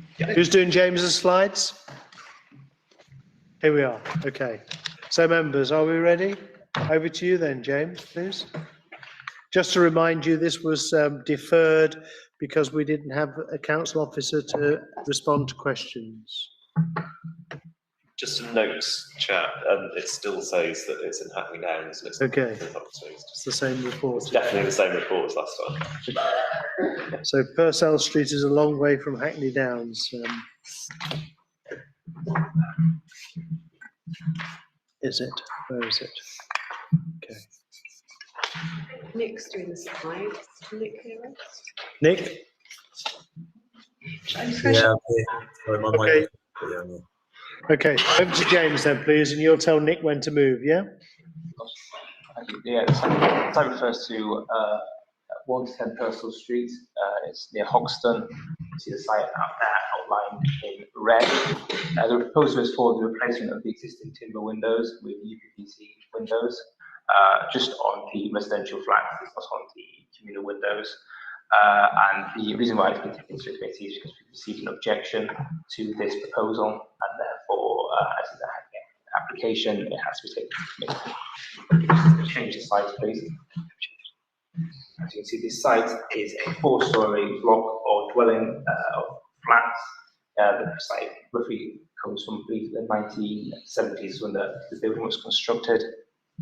The existing windows are timber casement windows, which are currently painted brown. The site is not located inside a conservation area, nor is it located inside. It's not consistent with a listed building. It will also not affect the setting of conservation area or listed building. I believe the nearest listed conservation area is to sort of the east of the site, quite substantially far away. I can see the surrounding area is characterised by a mixture of dwellings, mainly post-war housing blocks, but there are also some contemporary buildings, and notably there are numerous buildings of a similar design, or matching design to this site. There's 3 other blocks located just to the east of the site further along. You can see some from there. Can you just change the slide, please? Yeah, so just give a more impression of the site here. Again, it's a 4-storey block of flats. You can sort of see the surrounding areas. Again, it's mainly housing blocks of a sort of similar design to this. Sort of surrounding windows, there's a mixture of timber windows. There's also a few metal windows. I believe there's also a few UPVC windows in the surrounding area. Can you change the slide again, please? And you can see the elevation of the block of flats there, and the signage that was erected for the application. And you just change the slide again, please. So here's the existing elevations of the proposal. If you just change the slide again, please. And here, as proposed, you can see outlined in red which windows are to be replaced. Again, it's mainly just the windows belonging to the flats themselves. The communal windows aren't to be replaced, and the doors aren't to be replaced either. You can see in the top right corner there as well the dimensions of the proposed UPVC replacement windows. You can see the dimensions and the thickness of the glazing. That's the primary reason for replacing the existing windows, because the desire is to lead to increases in the thermal performance of the existing windows. But the applicant had proposed to use UPVC rather than the timber, which is obviously a different material which we would not consider to be as high quality as timber. However, in this situation, we believe it's appropriate because the building itself does not have any sort of significant architectural merit. The proposed window will match existing colours, opening styles,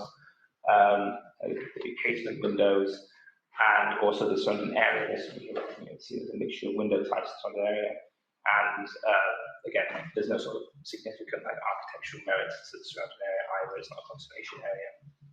So we believe that the improvements in the thermal performance would merit sort of slight decrease in design construction outcomes, which again we don't believe are sort of significant because it's not considered of architectural merit. We just change the slide again, please. It's also important to know that there's an established precedent for this at 31 to 40 Purcell Street, which is a block of flats which is identical to this application site. We've already approved the replacement of UPVC windows there. We didn't see any objections to that application. In fact, we received a letter of support for that one. So that was well received. And if you just change the slide again, please. That's one of them. These are the examples of the proposed replacement windows. These are white, but the proposed replacement won't be white. These will be brown to match the existing colours of the windows. And so I believe, also there'll be there's no concern in regards to impact on neighbouring properties. There's obviously no loss of light outlook to neighbouring properties, and there'll be no loss of privacy. So the main consideration is the design and the standard of accommodation. We believe that the design wouldn't significantly harm the design, and the improvement in the standard accommodation, improvement in performance would something we support. Thank you. Hugo, you came last time. Sorry, you've had to come again. That's all right. You posed quite a lot of questions last time. We couldn't answer them, so that's why we're here this evening. So same format. If you'd use your 5 minutes to tell us what your concerns are. Okay, thank you. So I'm just going to run through some of the inconsistencies in the planning with some questions on them and some general objections that have been raised by residents in the block. So in terms of the external fabric, most of the window frames edged red in the planning application actually form part of much larger wooden structures that also hold doors and quite a bit of external cladding. I've taken a couple of photos of them today. I'm not sure.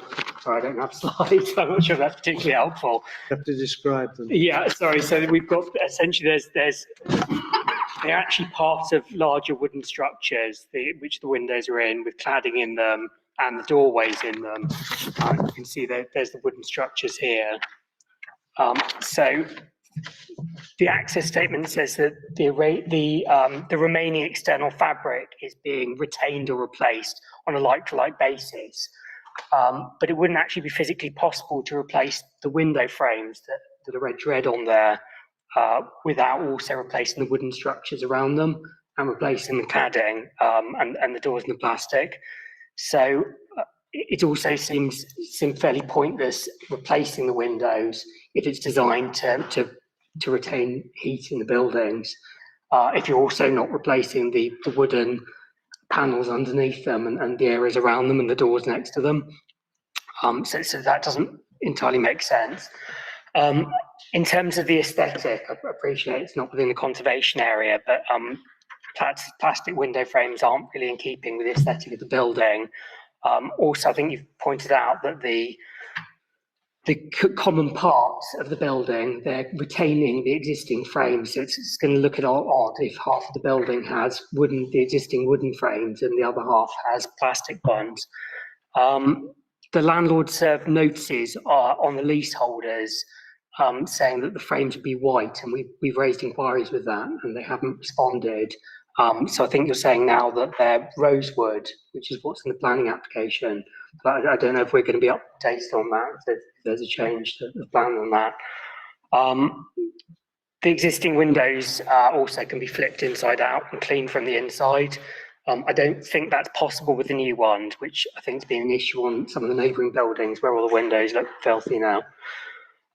In terms of light, it's not clear from the application whether the apertures of the new windows are the same as the existing ones.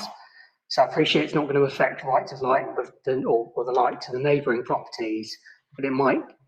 We're not aware of whether if the apertures are smaller, presumably it'll affect the light into the units themselves, the leaseholders' units. In terms of fire risk, I think the Lacknell House inquest showed that the traditional timber frames are a lot safer than the PVC ones. So we haven't seen any kind of fire risk assessment on those. On the environmental impact point, replacing fully functioning wooden windows with plastic ones, I think probably has a negative environmental impact. And then finally, on the benefit to residents, the design and access statement makes a fairly large point of saying that this is to do with the comfort of the residents, but all of the residents in the block and the neighbouring blocks that I've spoke to are against this, so it's unclear where the planning consultants come up with that from. So apologies if some of those points aren't relevant for a planning hearing. I've gone through them. Yeah, some aren't relevant, but some are. I wonder, please, would you like to address us, please? My name is Ola. I'm from Housing, Property and Asset Management. Now, this block is part of the Adnan estate. It's managed by tenant management organization. The windows were like installed in 1988, and they've been spending their carrying out repeated repairs to the windows, especially like the tenants living on the top flat. So they made representation to the council for us to like replace those windows, or if we could carry out repairs, extensive repair to the windows. So what we've done is we've done like a assessment of the cost. It's not cost effective for the council to like repair those windows because we'll be going back doing the same repairs in about say 5 years time and then putting on scaffolding.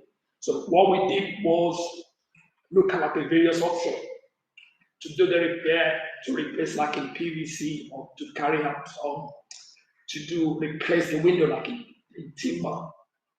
The cost to like repair those windows is almost similar, like when you like replace those windows like in PVC, and it's twice as costly to do timber. We looked at the option of like aluminium window as well, which is astronomical, so we like a discarded option. So the best option we thought we should go for was like a timber, which is a UPVC that will require less maintenance, and then we provide energy efficiency to like a save heating bill for like our residents. So that's the proposal which we like put forward. And this is like following like a similar approach. What we've done similar blocks, we've done replace similar timber window, this type of like windows. It's going to look similar to the PVC windows. It's going to look similar to like the timber windows. So there's not going to be much different people like we see when they look at like these windows. So if we go in the UPVC, which we're like proposing like in rosewood, and a lot of like the tenant and are on board in terms of like what we're like proposing, because they're like actually like a complaining to like the council regarding the window condensation of like a dam. So we took the view, so like the best approach for us to is like if we're going to put scaffolding not to carry out other repairs to like include the windows and then replace in PVC, which is the energy efficiency that would require less maintenance for like the leaseholders as well. Thank you. Okay, I'm going to ask some questions to see if we can work this through. I mean, one of the planning issues is the aesthetic, and it was suggested that you are replacing, and I'll ask the office of this. So the understanding from the objector is that you're replacing some of the window frames with UPVC, but leaving some of the external parts elements as timber. And then some of the other elements are still left as timber. Now, have you considered that, officer, and you're happy with it or not? You understand that issue? And there's two things to consider here. First of all, there is like the application itself. I don't believe the proposed UPVC windows will be such. I mean, there will be a slight increase in dimensions. I think we did have shown the slides the sort of dimensions, but it won't be such. I don't think it'll be a huge difference from the existing timber windows, and therefore there wouldn't be a sort of noticeable difference. It's also important that the communal windows are on a different part of the building. So I don't know if Nick's still listening and whether we could bring the slides back up for me. But if you remember, the building had sort of two parts. You had sort of the main block of the building itself, and then you had a sort of communal staircase on the side of the building. But so if we go, so you can see here on those plans, you have this sort of smaller block to the side, which is with the staircases. Those are the communal windows that we referred to that aren't utilized because they're located on a slightly different part of the building. I don't think they're not immediately next to each other, so there won't be such an immediate contrast. But Hugo was suggesting that part of those, in individual flats, part of the wood would be left and some of it would be replaced. Timber surrounds. Yes. I believe there won't be a significant contrast between that. I think. Okay, so you're happy. You've understood that and looked at that. Yeah, I think I'm happy. And the issue of less light coming into the flat, that's because the elements of the plastic are wider than the elements of the timber would be, isn't it? And that, so there's so you saw the other slides previously that the sort of rough dimensions of it. Again, I don't think it will be a hugely significant change like point. this, Okay. yeah, it will be a huge significant change to sort of warrant this massive loss of light on the flats. Okay. The UPVC windows that they're proposing seem to be, or UPVC windows that seem to be fairly slim. So I think that'll be a huge concern. Okay, fire risk is not a planning issue ordinarily. So we can dismiss that as an issue that will be dealt with by other people or in regulations. Is that right? Okay, so that's regulations. The other, I think, fundamental one that I picked up on was the issue of sustainability in terms of, you know, is it good to use plastic or should we be using timber? I often mention timber in these. So I think the officers said that the timber would cost a lot more, substantially more than the plastic. Is that a planning issue at all? The concerns towards the cost aren't really. What about the sustainability issues? Sustainability is considered, but part of that is that the development will increase the thermal efficiency of the building, and therefore there will be a gain in sustainability in terms of performance, cost less to heat the building. Granted, there is concerns about the use of plastic in it, which would genuinely be regarded as potentially less sustainable than timber, because obviously. Do you think there'll ever be a day when we're not putting in plastic windows? I wouldn't say so, no. I imagine that we would never stop plastic windows. What's the cost saving? Is it to the officer? Is it the fact you don't have to go and paint them every 5 years or something? I think that's one of the major factors to factor in as well for like leaseholder. With that means we have to put scaffolding up to regularly maintain a timber window. Okay, so I think we've answered all of the questions that was put. There was about flipping inside out to clean, Chair. I wonder whether that was a planning issue. It probably isn't, but if the officers know the answer and they're willing to provide it. The current window specification being proposed allows for cleaning. The current windows do not meet any regulation. Council has to discharge their duty for health and safety reasons as well. So those windows were installed over 30 years ago. So the current proposal is to enable the windows to be cleaned internally by the residents. So they can flip them then, can they? Because the objector told us that the current windows can be cleaned from the inside. The proposed ones can too, is that what you're saying? The design is to match the current design we have, open rise, top hand. So it's going to be like it's done in the same profile of the window in terms of opening that we currently have now. That's the same. So they all flip inside out. The proposal might provide, it's just going to be new PVC. I mean, I've got a picture of the aesthetics of the new PVC. And that actually would really seem much different. In terms of sustainability, these new windows, I mean, government building regulations at the moment is 1.8 inches. These kind of windows we're proposing way exceeds that, it's 1.3 to 1.4. There'll definitely be an uplift in insulation, there'll be low energy bills for the residents, we get a lot of complaints about loss of heat from the properties and so forth.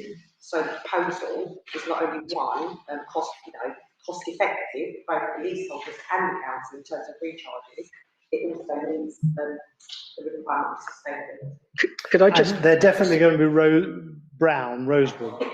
Okay, so. Next question, Chair, because presumably if planning permission is granted and it says rosewood in the planning permission, then the fact that it says white in the notice to the leaseholders would be neither here nor there, because they would only be able to install the ones that it said in the planning application.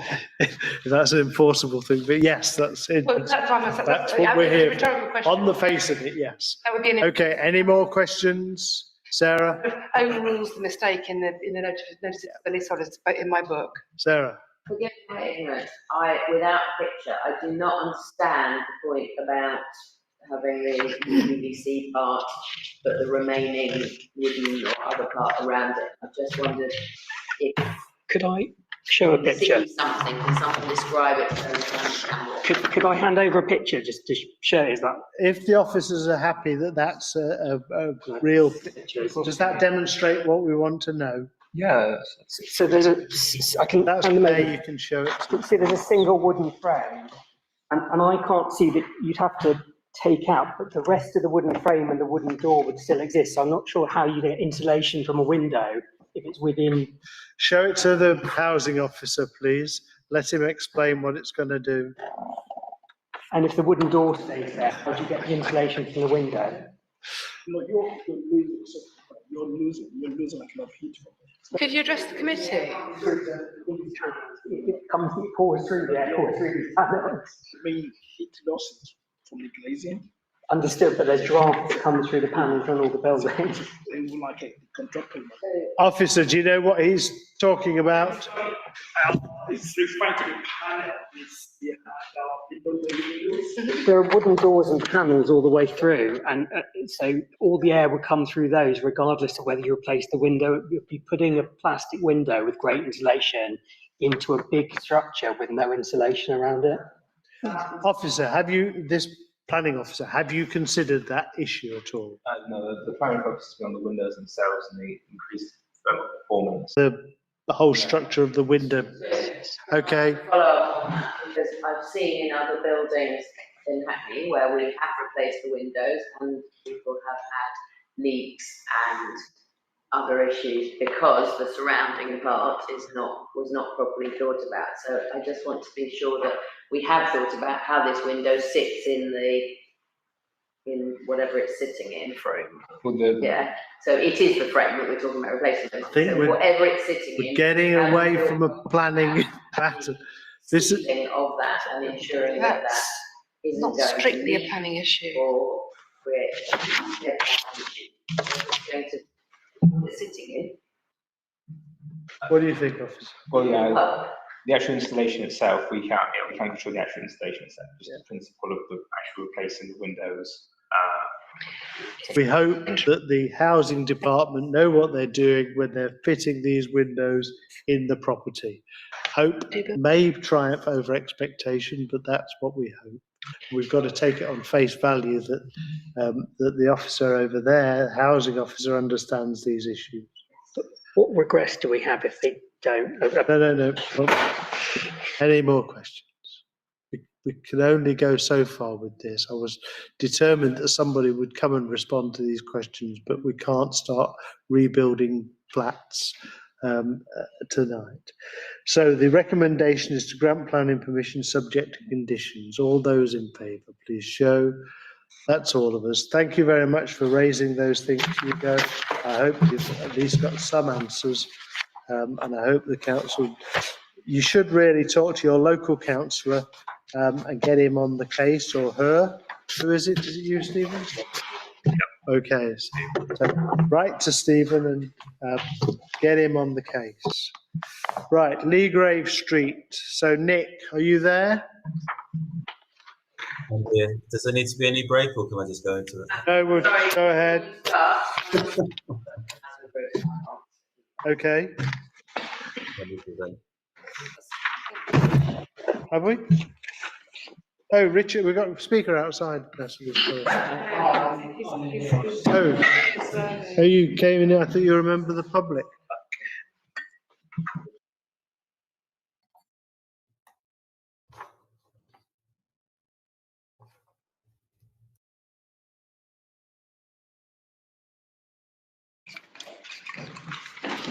Thank you, housing officers. Good night, Sarah. One outside, but I need to collect. No, we've got him there. Okay. Richard, if you'd come and sit, where are you? Do we need to clean his seat? Oh God, don't clean his seat. Thank you. Yes. Wait, the BBC reporter was reporting on the petrol shortage was called Phil McCann. Okay, well, we're all here. No, it is. He was So Nick, please. saying it was nominated. Members? Yes, it's ready. We just need to turn the screen over. Can everyone see this? Okay, yes. Yeah. 2021-1747 is an application to approve the materials, detailed design, boundary treatment and play area of the site of the former Magnet Warehouse on Leagrave Street, Chatsworth Road, adjacent to Millfields Park. The original planning approval 2014-4092 allowed the erection of 4-storey buildings to provide ground floor commercial space and 48 residential units. These slides show the approved development. The application to discharge condition 3 has come before committee because we believe that the original minutes of the 2014 committee meeting stated that it should. The minutes have been rendered unavailable by the cyber attack, but it's been suggested that councillors may have wanted to be sure that the proposed details would meet the standards set by the approved application. Since the time of the approval, an extension to the borders of the Lee Bridge Conservation Area was enacted in February 2020. This is referred to in the addendum since the committee report didn't note that the site now falls within the conservation area. Following negotiations with the applicant, the submitted materials are considered to be high quality and in line with the original consent. The play area runs beneath the balconies between the buildings and emerges on the western side of the development, where 3 pieces of play equipment are also to be provided. The paving is of a hard-wearing basalt laid in a herringbone pattern. These details are in line with the Commission and considered acceptable. As is laid out in the committee report, that the design of the projecting bays shows a slightly thicker surround than was approved. The proposed are to the left, with the approved on the right.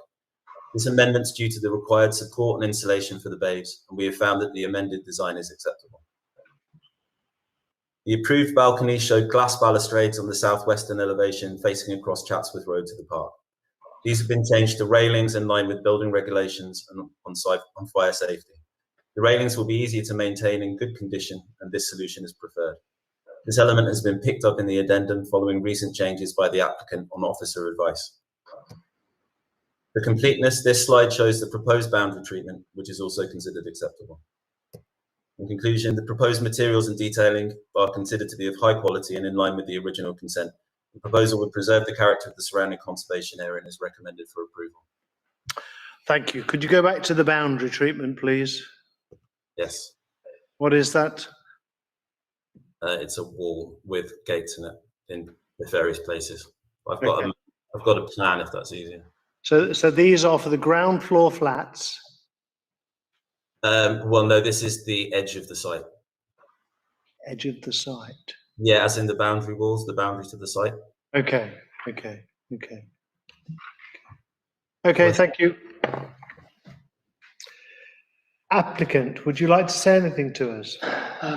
Rather than actually present anything, I think the officer's report's an accurate reflection of the submission, so I'm here to answer the queries. Thank you. Any questions, members?